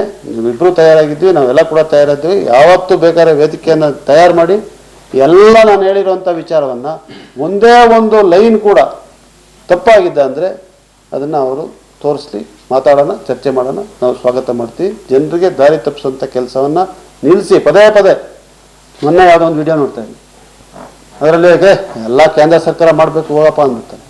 ನಮ್ಮ ಸರ್ಕಾರ ಬಂದು 3 ತಿಂಗಳಿಗಾಯ್ತು, ಹೆಂಗಾಗ್ತದೆ? ಸೊ ಈ ಥರ ಪ್ರತಿ ಸಂದರ್ಭದಲ್ಲೂ ಕೂಡ, ಈಗ ಎಲ್ಲ ನಾನು ಹೇಳ್ಕೊಂಡು ಹೋದ್ರೆ ಉದ್ದಕ್ಕಾಗ್ಬಿಡುತ್ತೆ, ಪ್ರತಿ ಸಂದರ್ಭದಲ್ಲೂ ಸುಳ್ಳು ಮಾಹಿತಿ ವಿತರಣೆ ಮಾಡುವಂಥದ್ದು, ತಪ್ಪುದಾರಿಗಳಿರುವಂಥದ್ದು, ಎಲ್ಲಿ ನಮಗೇನೋ ಲಾಭ ಆಗ್ಬಿಡ್ತದೆ. ಕೆಲಸ ಮಾಡ್ತಾ ಇದ್ದೀವಲ್ಲ, ಕೆಲಸ ಮಾಡ್ತಾ ಇಲ್ವಾ? ನಾವು ಬಂದು 2.5 ವರ್ಷ ಆಗಿರುವಂಥದ್ದು. ಬೆಳಗ್ಗೆ ರಾತ್ರಿ ಅಂತ ಕೆಲಸ ಮಾಡ್ತಾ ಇದೀವಿ, ಅವರು ಕೆಲಸ ಮಾಡ್ತಾ ಇದ್ರೆ ನಾನು ಕೆಲಸ ಮಾಡ್ತಾ ಇದ್ವಲ್ಲ. ಅದು ಕಾನೂನಿನ ತಿದ್ದುಪಡಿಗಳ ಕೆಲಸ ಇರ್ಬೋದು, ಬೇರೆ ಮೂಲಭೂತ ಸೌಕರ್ಯದ ಕೆಲಸ ಇರ್ಬೋದು, ಜನರ ಸಮಸ್ಯೆಗಳಿಗೆ ಸ್ಪಂದಿಸುವಂಥ ಕೆಲಸ ಇರ್ಬೋದು, ಮಾಡ್ತಾ ಇದ್ದೀವಲ್ಲ. ಸೊ ಅದರಿಂದ ಜನ ಖಂಡಿತವಾಗಿ ಮೆಚ್ಚುತ್ತಾ ಇದ್ದಾರೆ, ಜನ ನಮ್ಮ ಜೊತೆ ಇದ್ದಾರೆ. ಆದರೆ ಈ ದಾರಿ ತಪ್ಪಿಸುವಂಥ ಕೆಲಸವನ್ನು ನಿಲ್ಲಿಸಲಿ, ಬಹಿರಂಗವಾದಂಥ ಚರ್ಚೆ ಆಗಲಿ, ಬೇಕಾದ್ರೆ ಮುಖಾಮುಖಿ ಚರ್ಚೆ ಆಗಲಿ, ನಾವು ಅದಕ್ಕೂ ಕೂಡ ತಯಾರಾಗಿದ್ದೀವಿ. ನಾವು ಹೇಳಿರುವಂಥದ್ದು ಎಲ್ಲ ಪ್ರತಿಯೊಂದು ಜನಪರವಾದಂಥ ನೀತಿ ಇದೆ. ಇದು ಆಗಿರುವಂಥದ್ದೆಲ್ಲ ಸತ್ಯ. ಅವರು ನಾವು ಕೈ ಜೋಡಿಸಿರ್ಲಿಲ್ಲ ಅಂತಂದರೆ, ಅಧಿಕಾರಿಗಳಿಗೆ ಸೂಚನೆ ಕೊಡ್ತಿರ್ಲಿಲ್ಲ ಅಂದರೆ, ಈ ತಿದ್ದುಪಡಿಗಳು ಸೆಕ್ಷನ್ 127 ಟು ಸೆಕ್ಷನ್ 130 ಏನು ತಹಸೀಲ್ದಾರ್ಗೆ 127 ಅಲ್ಲಿ ತಹಸೀಲ್ದಾರ್ಗೆ ಅಧಿಕಾರ ಕೊಟ್ಟು ಅದಾಲತ್ ಮುಖಾಂತರ ಅರ್ಜಿಗಳು ಸ್ವೀಕಾರ ಮಾಡಿ, ಪಟ್ಟೇದಾರ್ ಇರ್ಬೋದು, ಇಲ್ಲಾಂದ್ರೆ ಅವ್ರ ಕುಟುಂಬಸ್ಥರು, ವಂಶಸ್ಥರು ಇರ್ಬೋದು, ಇದರಿಂದ ಬಗೆಹರಬೇಕು ಅಂತ ಸ್ವಯಂ ಘೋಷಣೆ ಅವರೇ ಅಂದ್ರೆ ಅರ್ಜಿಗಳು ಕೊಟ್ಟು ಒಂದು ಅದಾಲತ್ ಮುಖಾಂತರ, ಈಗ ತಹಸೀಲ್ದಾರ್ ಕೋರ್ಟ್ ಏನ್ ನಡೀತದೆ, ಅದ ನಂತರ ಅಲ್ಲೇನಾದ್ರೆ ಖುಷಿ ಇಲ್ಲ ಅಂತಂದ್ರೆ ಎಸಿಗೆ ಹೋಗ್ಬೋದು, ಎಸಿಗೆ ಹೋಗ್ಲಿಲ್ಲ ಅಂದ್ರೆ DC ಗಂಟನು ರಾಜಕಾರಣಿಗಳು ಅವ್ರ ಅವಕಾಶ ಇದ್ದಂತ ಸಂದರ್ಭದಲ್ಲಿ ಬಗೆಹರಿಸಕ್ ಆಗಿಲ್ಲ ಅಂತ ಇದ್ದಾಗ ಈ ತರ ಮಾತಾಡಕ್ಕೆ ಒಂದು ಟೀಕೆ ಟಿಪ್ಪಣಿಗಳು ನಿರಂತರವಾಗಿ ಮಾಡ್ಕೊಂಡ್ ಬರ್ತಾ ಇದ್ದಾರೆ. 20-25 ವರ್ಷದಲ್ಲಿ ಯಾವ ರೀತಿಲಿ ಸಾಧನೆಗಳು ಮಾಡೋರು ಇಲ್ಲಂತಲ್ಲ, ಮಾತ್ರ 2.5 ವರ್ಷ ನಾವು ಮಾಡಿದ ಕೆಲಸಕ್ಕೆ ಅವ್ರು ಸಹಿಸ್ಕೊಳಕ್ ಆಯ್ತಾ ಇಲ್ಲ ಅಂತಂದ್ರೆ, ಒಂದು ರೀತಿಲಿ ನಮಗೆ ಹಿರಿಯವರು ಅವರೆಲ್ಲ ರಾಜಕೀಯದಲ್ಲಿ ಹಿರಿಯವರು, ಪ್ಲಸ್ ಅನುಭವದಲ್ಲಿ ಇರೋರು, ಪ್ಲಸ್ ವಯಸ್ಸಲ್ಲಿ ಇರೋರು, ನಮಗೆ ಒಂದು ರೀತಿಲಿ ಮಾರ್ಗದರ್ಶನ ಕೊಡಬೇಕು. ಒಂದು ರೀತಿಲಿ ನಾವು ಏನಾದ್ರು ತಪ್ಪು ಮಾಡೋಂಥ ಸಂದರ್ಭದಲ್ಲಿ ಕರೆದ್ಬಿಟ್ಟು ಹೇಳಲಿಕ್ಕೆ ಅವರು ನಮ್ಗಿಂತ ಅನುಭವ ಇರೋದ್ರಿಂದ ನಾವು ಅವ್ರ ಮಾತುಗಳು ಸ್ವೀಕಾರ ಮಾಡ್ತೀವಿ. ಹಲವಾರು ಅಭಿವೃದ್ಧಿ ಕಾಮಗಾರಿಗಳು ನಮ್ಮ ಸರ್ಕಾರ ಬಂದಂತ ಸಂದರ್ಭ ಇಲ್ಲ ನಾವೇ ಮಾಡ್ದೋ, ನಾವು ಇದ್ ಮಾಡಿದ್ದು ಅಂತ 4-5 ಕೆಲಸಗಳು ಹೇಳಿದ್ರು. ಈ KSHIP 4 ವಿಚಾರದಲ್ಲಿ ಇರ್ಬೋದು, ಕಬ್ಬಣ ಸೇತುವೆ ಐಗೂರಲ್ಲಿ ಇರ್ಬೋದು, SHIDP ರೋಡ್ ನಾವು ತೋಡಶೆಟ್ಟಲ್ಲಿ 20 ಕೋಟಿ ಕೊಟ್ಟಿರಂತ ರಸ್ತೆ ಇರ್ಬೋದು, ನಾವು ಮಾಡಾಗಿದೆ, ಅವಾಗ ಯಾಕೆ ಪೂಜೆ ಮಾಡ್ಲಿಲ್ಲ? ಮತ್ತೆ ಅವರೆಲ್ಲ ಅಭಿವೃದ್ಧಿ ವಿಚಾರದಲ್ಲಿ ಮಾತಾಡ್ತಾ ಇರೋದು. ಕಾನೂನು ತಿದ್ದುಪಡಿಗಳು ನೀವು ಹೇಳ್ದಂಗೆ ಹಲವಾರು ವರ್ಷದ ಸಮಸ್ಯೆ. ನಮ್ಮ ಕಂದಾಯ ಸಚಿವರು ವಿಶೇಷವಾಗಿ ಪೊನ್ನಣ್ಣ ಸರ್ ಅವರು ಈ ತಿದ್ದುಪಡಿನ ತರಲಿಕ್ಕೆ ಪ್ರಯತ್ನ ಮಾಡಿದ್ರು. ಮಾನ್ಸೂನ್ ಸೆಷನ್ ಅಲ್ಲಿ ಕಳೆದು ಆಗಸ್ಟ್ ಅಲ್ಲಿ ಏನು ಅಧಿವೇಶನ ನಡೆದಂತ ಸಂದರ್ಭದಲ್ಲಿ ಕೆಲವು ತಿದ್ದುಪಡಿಗಳು ನಮಗೆ ಪೊನ್ನಣ್ಣ ಮುಖಾಂತರ ಅವರು ಸಾರ್ವಜನಿಕರಿಗೆ ಅನುಕೂಲ ಆಗಲ್ಲ ಅಂತ ಹೇಳಂತ ಸಂದರ್ಭದಲ್ಲಿ, ಇಲ್ಲ ನಮಗೆ ಇದು ಈ ಸಲ ಪಾಸ್ ಮಾಡಕ್ ಅವಕಾಶ ಕೊಡ್ತಾ ಇಲ್ಲ, ಅದನ್ನ ನಾವೇ ರೂಲಿಂಗ್ ಪಾರ್ಟಿ ಲೆಕ್ಕ ಹಾಕೊಳ್ಳಿ, ನಾವೇ ರೂಲಿಂಗ್ ಪಾರ್ಟಿ ಕಾನೂನು ರೀತಿಲಿ ನಮ್ಮ ಸಚಿವರದ್ದೇ ವಿರುದ್ಧ ಮಾತಾಡಿದೀವಿ ಅಂತಂದ್ರೆ ಅವ್ರಿಗೂ ಅರ್ಥ ಆಯ್ತು ಇದು ಸಾರ್ವಜನಿಕ ಆ ಮಟ್ಟಕ್ಕೆ ಅನುಕೂಲ ಆಗಲ್ಲ. ಸೆಲೆಕ್ಟ್ ಕಮಿಟಿ ಮಾಡಿ ನಮ್ಮಿಬ್ರನ್ನ ಪ್ಲಸ್ ಎಲ್ಲ ಪಾರ್ಟಿಯವರು, JDS ಅವರು ಇದ್ರು, ಮಲ್ನಾಡ್ ಭಾಗರ 2-3 ಶಾಸಕರು ಸೇರ್ಕೊಂಡಿದ್ರು, ಅಶ್ವಥ್ ನಾರಾಯಣ್ ಸೀನಿಯರ್ ಮೋಸ್ಟ್ ಇದ್ರು ಆ ಕಮಿಟಿಲಿ, ಅವರು ಬಂದ್ರು. ಮಂತರ ಪೊನ್ನಣ್ಣವರು ಮಾಡಕ್ ಆಗ್ಲಿಲ್ಲ. ಕೆಲವು ಏನು ಸಬ್ ಕಮಿಟಿಲಿ ಏನು ನಡೀತು ನಾನು ಹೇಳಕ್ ಹೇಳ್ಬಹುದು, ಮಾತ್ರ ಹೇಳಕ್ ಆಗಲ್ಲ. ಯಾವ ರೀತಿಲಿ ತಿದ್ದುಪಡಿ ಮಾಡಿ ಅಂತ ಕೇಳಿದೋ ಮಾತ್ರ ಕೆಲವು ಅಧಿಕಾರಿಗಳು ಅವ್ರವ್ರ ನಿಯಮಗಳು ಮಾಡ್ಕೊಳ್ಳಕ್ಕೆ ಅನುಕೂಲ ಆಗಕ್ಕೆ ಅಂತ ಸಂದರ್ಭದಲ್ಲಿ ಈ ಕಾನೂನು ತಿದ್ದುಪಡಿಗೆ ನಮ್ಮ ಜಿಲ್ಲೆಯಲ್ಲಿ ಹೆಚ್ಚಿನ ಸಂಖ್ಯೆಯಲ್ಲಿ ಅನುಕೂಲ ಆಗುತ್ತೆ. ಇಲ್ಲಿ ಏನಾದ್ರೆ ಬದಲಾವಣೆ ತರಬೇಕು, ಏನಾದ್ರು ತಿದ್ದುಪಡಿ ತರಬೇಕು ಅಂತಂದ್ರೆ ನಾವು ಅವ್ರ ಸಲಹೆಗಳು ನಿರಂತರವಾಗಿ ನಾವು ತಗೋತೀವಿ. ಇಲ್ಲಿ ಪಟ್ಟೇದಾರಿಗೆ ಅವಮಾನ ಮಾಡೋಂಥ ಯಾವ ವಿಚಾರ ಅಲ್ಲ, ಅವ್ರ ಕುಟುಂಬಸ್ಥರಿಗೆ ನ್ಯಾಯ ಒದಗಿಸೋದಂತ ನಮ್ಮ ಜವಾಬ್ದಾರಿ. ಹಲವಾರು ವರ್ಷದಲ್ಲಿ ಅನುಭವ ಇರೋಂಥ ಜಾಗ, ವ್ಯವಸಾಯ ಮಾಡಿರೋಂಥ ರೈತರಿಗೆ ಆ ಓನರ್ಶಿಪ್ ಟೈಟಲ್ ಡೀಡ್ಸ್ ಅವ್ರಿಗೆ ಸಿಕ್ಕಿದ್ರೆ ಸರ್ಕಾರದಿಂದ ಏನು ಸಾಲ ಮನ್ನಾ ಇರ್ಬೋದು, ಅದೇ ರೀತಿಲಿ ಬ್ಯಾಂಕಿಂದ ಸಾಲ ಇರ್ಬೋದು, ಅವೆಲ್ಲರೂ ರೀತಿಲಿ ಅನುಕೂಲ ಆಗುತ್ತೆ. ಇಲ್ಲಿ ವಿಶೇಷವಾಗಿ ನಾನು ಏನಕ್ಕೆ ಇಷ್ಟಪಡ್ತೀನಿ ಅಂತಂದ್ರೆ, ಹಲವಾರು ಯುವಕರು ನಮ್ಮ ಜಿಲ್ಲೆಯಲ್ಲಿ ವಾಪಸ್ ವ್ಯವಸಾಯ ಮಾಡಕ್ ಬರ್ತಾ ಇಲ್ಲ. ಯಾಕೆ? ಇದು ಒಂದು ಕಾರಣ. ನಮ್ಗೆ ನಮ್ಮ ತಾತ ಅಜ್ಜಿ ಏನೋ ಜಾಗ ಮಾಡ್ಕೊಂಡವ್ರೆ, ಓನರ್ಶಿಪ್ ಇಲ್ಲ, ನಾನು ನಾಳೆ ಬಂದ್ಬಿಟ್ಟು ಇಲ್ಲಿ ಕಿತ್ಕೊಂಡು ಹೋದ್ರೆ, ಬೇರೆಯವ್ರು ಕಿತ್ಕೊಂಡು ಹೋದ್ರೆ ನಾವ್ ಯಾಕೆ ವಾಪಸ್ ಊರಿಗೆ ಬರ್ಬೇಕು ಅಂತ ಎಷ್ಟೋ ಯುವಕರು ನೋಡ್ಕೊಂಡ್ ಬರ್ತಾ ಇದಾರೆ. ಈಗ ನಮ್ಮಲ್ಲಿ ಜಮಾಮಾಣೆ ಈ ವಿಚಾರ ಪಟ್ಟೇದಾರ್ ಇಚ್ಚು ಇಲ್ಲ ಅಂದ್ರೂ ನಮ್ಮ ತಾತದಿಂದ ನಮಗ್ ಬರಕ್ಕೆ ಎಷ್ಟೋ ವರ್ಷ ಆಯ್ತಿತ್ತು. 50-60 ವರ್ಷದಲ್ಲಿ ನಾವ್ ಏನಕ್ಕಪ್ಪ ಇಷ್ಟೆಲ್ಲ ಕಷ್ಟ ಪಡ್ಬೇಕು ಅಂತ ಸಂದರ್ಭದಲ್ಲಿ ಎಷ್ಟೋ ಯುವಕರಿಗೂ ಇದೊಂದು ಅಂದ್ರೆ ಒಂದು ಒಳ್ಳೆ ರೀತಿಯಲ್ಲಿ ಕಾನೂನು ತಂದಿದ್ದೀರಾ. ಆ ಕಾನೂನ್ನ ತಹಸೀಲ್ದಾರ್ ಮುಖಾಂತರ ಅರ್ಜಿಗಳು ಸಲ್ಲಿಸಿ ಈ ಕಾನೂನ ರೀತಿಲಿ ಆ ಹಕ್ಕುಗಳು ಹೌದು ಕೆಲವು ಟೈಮಲ್ಲಿ ಗೊಂದಲ ಆಗುತ್ತೆ. ಕೆಲವು ದಬಾಳಿಕೆ ಮಾಡೋರು ಜಾಸ್ತಿ ಬರ್ಕೊಳ್ಳೋದು ಇದ್ದೇ ಇರ್ತಾರೆ, ನಾನು ಬೇಲಿ ಜಾಸ್ತಿ ಇದ್ದಿದ್ದೇ ಇರ್ತದೆ. ಬಟ್ ನೀವೇನಿಗೆ ಪ್ರಯತ್ನನೇ ಮಾಡಲಿಲ್ಲ ಅಂದ್ರೆ ಅಟ್ಲೀಸ್ಟ್ 70 to 80% ಕಾನೂನು ಪರಾಗಿರೋರ್ಗಾದ್ರೂ ನಾವು ಮಾಡಬೇಕು ಅಂತ ನಮ್ಮ ಆಸೆದಿಂದ ಈ ತಿದ್ದುಪಡಿಗಳು ಮಾಡಿದೀವಿ. ಸರ್ಕಾರದಂತ ಸಂದರ್ಭದಲ್ಲಿ ಯಾವುದೇ ಸರ್ಕಾರ ಆಗಿರ್ಲಿ, ನ್ಯಾಯಾಲಯದ ಪ್ಲಸ್ ಅವ್ರೇನು ಕಾನೂನು ನಮಗೆ ಡೈರೆಕ್ಷನ್ಸ್ ಕೊಡ್ತಾರೆ ಆ ತಿದ್ದುಪಡಿ ಮಾಡೋದಂತ ನಮ್ಮ ಜವಾಬ್ದಾರಿ. ಈಗ ಚಕ್ಕೆರ ಪೂಯ ಕೇಸ್ ಹೇಳ್ತಾರೆ, ಬೇರೆ ಬೇರೆ ರೀತಿಯಲ್ಲಿ ಒಂದು ಕೇಸ್ ಹೇಳ್ತಾರೆ. CND ವಿಚಾರ ನಮ್ಮ ತಲೆ ಮೇಲೆ ಆಗ್ತಾವ್ರಿ. ಈಗ ರವಿ ಚೆಂಗಪ್ಪ ಕೇಸಲ್ಲಿ 2021ನೇ ಇಸ್ವಿದು ಜಜ್ಮೆಂಟ್ ಕೊಡ್ತಾರೆ. ಆ ಜಜ್ಮೆಂಟ್ ಅಲ್ಲಿ ಯಾರು ಏಜ್ ಇದ್ರು, ಲಾ ಡಿಪಾರ್ಟ್ಮೆಂಟ್ ಅವ್ರ ಮುಖಾಂತರ 11,722 ಹೆಕ್ಟೇರ್ ನಾವು ಕೊಡ್ತೀವಿ ಅಂತ ಅವರೇ ಹೇಳ್ಕೊತಾರೆ. ಅರಣ್ಯಕ್ಕೆ ನಾವೇ ಕೊಡ್ತೀವಿ ಅಂತ 2021 ಅಲ್ಲಿ ಅವರ ಲಾಯರ್ಗಳು ಅಂದ್ರೆ ಅವ್ರ ಗವರ್ಮೆಂಟ್ ಲಾಯರ್ನೇ ಅಕ್ಸೆಪ್ಟ್ ಮಾಡ್ಕೋತಾರೆ. ಅದನ್ನ ಮುಚ್ಚಾಳಕ್ಕೆ ನಮ್ಮ ಮೇಲೆ ಬರ್ತಾ ಇದೆ. ಮಾತ್ರ ಆ CND ವಿಚಾರನೂ ಸಚಿವರು ನಮಗೆ ಒಂದು ಕಮಿಟಿ ಮಾಡಿ ನಿನ್ನೆ ಮೊನ್ನೆ 2-3 ಮೀಟಿಂಗ್ ಆಗಿದೆ. ಜಿಲ್ಲೆ ಮಟ್ಟದಲ್ಲಿ ಒಂದು ಮೀಟಿಂಗ್ ಮಾಡ್ತಾರೆ ಅಂತ ಯಾರು ಎಲ್ಲ ಸಂಘ ಸಂಸ್ಥೆಗಳು ಪ್ಲಸ್ ರೈತರಿಗೆ ಮೀಟಿಂಗ್ ಮಾಡಕ್ಕೆ ಹೇಳ್ತಾರೆ. ನಮಗೆ ಸಾರ್ವಜನಿಕಕ್ಕೆ ಅನುಕೂಲ ಆಗಂತ ಕೆಲಸ ನಮ್ಮ ಪಾರ್ಟಿ ಜಿಲ್ಲಾಧ್ಯಕ್ಷರು ಈ ಕಸ್ತೂರಿ ರಂಗನ್ ವರದಿಗೆ ಒಂದು ರೀತಿಯಲ್ಲಿ ಎಲ್ಲಾ ಜಿಲ್ಲಾ ಮಟ್ಟದಲ್ಲೂ ಒಂದು ಕಮಿಟಿ ಮಾಡಿ ಅದು ವಿರುದ್ಧ ಮಾಡಬೇಕು ಅಂತ ಏನು ಅವತ್ತಿನ ಸಂದರ್ಭದಲ್ಲಿ ಮಾಡಿದ್ರು. ಅವತ್ತು ಸ್ಥಳೀಯ ಶಾಸಕರು ಮಡಿಕೇರಿ ಶಾಸಕರು ರಂಜನ್ ಅವರ ಅಧ್ಯಕ್ಷತೆಯಲ್ಲಿ ಎಲ್ಲಾ ಸಂದರ್ಭದಲ್ಲಿ ನಮ್ಮ ಸರ್ಕಾರ ಕ್ಯಾಬಿನೆಟ್ ಅಲ್ಲಿ ಪಾಸ್ ಮಾಡಿದ್ರು. ಈಗ ಕೇಂದ್ರ ಸರ್ಕಾರಕ್ಕೆ ಹೋಗಿದೆ, that is their decision to accept it or not. ಅದು ರಿಜೆಕ್ಟ್ ಆಯ್ತು. ಈಗ ಆ ವಿಚಾರದಲ್ಲಿ ನಾವು ಎಲ್ಲರಿಗೂ ಅನುಕೂಲ ಆಗ್ಬೇಕಂತ ಕೆಲಸ ನಾವೆಲ್ಲ ಕೈ ಜೋಡಿಸ್ಕೊಂಡು ಕೆಲಸ ಬೇಕು. ಇವತ್ತು ನಾವು ಅಧಿಕಾರ ಇರ್ತೀವಿ, ನಾಳೆ ನೀವೇ ಬರ್ಬೋದು. ಮಾತ್ರ ನಿರಂತರವಾಗಿ ಟೀಕೆ ಮಾಡ್ಕೊಳಕ್ಕೆ ಒಂದು ಇತಿಮೀರಿ ಇರಬೇಕು. ಸಾರ್ವಜನಿಕರಿಗೆ ಅನುಕೂಲ ಆಗಂತ ಕೆಲಸ ಏನಾದ್ರು ತಿದ್ದುಪಡಿಗಳಿದ್ರೆ, ಏನಾದ್ರೆ ಕೈ ಜೋಡಿಸಂತ ಕೆಲಸ ಇದ್ರೆ we are always open for suggestions. ನಾವೇನು ಆ ಮಟ್ಟಕ್ಕೆ ಇನ್ನೂ ತಲುಪಿಲ್ಲ, ಎಲ್ಲಾನು ಗೊತ್ತು ಅಂತ ಏನು ಹೇಳೋಕೆ ತಲುಪಿಲ್ಲ. ನಮ್ಮ ಬಡ ರೈತರಿಗೆ, ಸಣ್ಣ ರೈತರಿಗೆ ಏನ್ ಇಲ್ಲಿ ಜಮಾ ಬಾಣೆದು ನನಗೆ ಗೊತ್ತಿರೋ ಏನು 1000 ಎಕರೆಗಳು ಯಾರು ಇಲ್ಲ. 50 ಸೆಂಟಿಂದ 5-6 ಎಕರೆ ಇರೋಂಥ ರೈತರುಗಳಿಗೆ ಅನುಕೂಲ ಆಗಂತ ಕೆಲಸ ನಾವು ಮಾಡಬೇಕು. ಅವರು ಕೈ ಜೋಡಿಸ್ಬೇಕು. ಕಾನೂನು ರೀತಿಯಲ್ಲಿ ಏನಾರು ತಪ್ಪಿಕೊಂಡಿದ್ರೆ ನಾವೆಲ್ಲರೂ ಸ್ವೀಕಾರ ಮಾಡಿ ನಮ್ಮ ಸಚಿವರು ಹೆಚ್ಚಿನ ಸಂಖ್ಯೆಯಲ್ಲಿ ಈ ಕಾಳಜಿ ವಹಿಸಿ ಈ ಕಾನೂನನ್ನ ತರಲಿಕ್ಕೆ ಪ್ಲಸ್ ಇನ್ನೇನಾದ್ರು ತಿದ್ದುಪಡಿಗಳಿದ್ರೆ ನಮ್ಮ ಸಾರ್ವಜನಿಕರಿಗೆ ಕೈ ಜೋಡಿಸ್ತೀವಿ ಅಂತ ಎಲ್ಲರ ಮುಖಾಂತರ ಹೇಳಕ್ ಇಷ್ಟಪಡ್ತೀನಿ.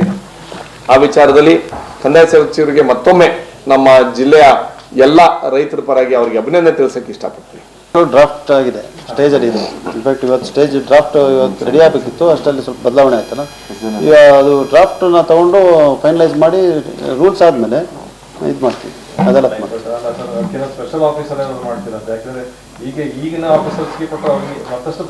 ಅಲ್ಲ, ಈಗ ಅದರಲ್ಲಿ ತಹಸೀಲ್ದಾರ್ಗೆ ಅಧಿಕಾರ ಇರೋದು, ಸ್ಪೆಷಲ್ ಆಫೀಸರ್ ಮಾಡೋಕ್ಕಾಗೋದಿಲ್ಲ. ಆದರೆ ಸರ್ವೆಗೆ ಹೆಚ್ಚಿನ ಸರ್ವೇಯರ್ಸ್ನ ತರುವಂಥದ್ದು ಮಾಡ್ತೀವಿ. ಸರ್ವೆ ಬೇಕಾಗುತ್ತೆ.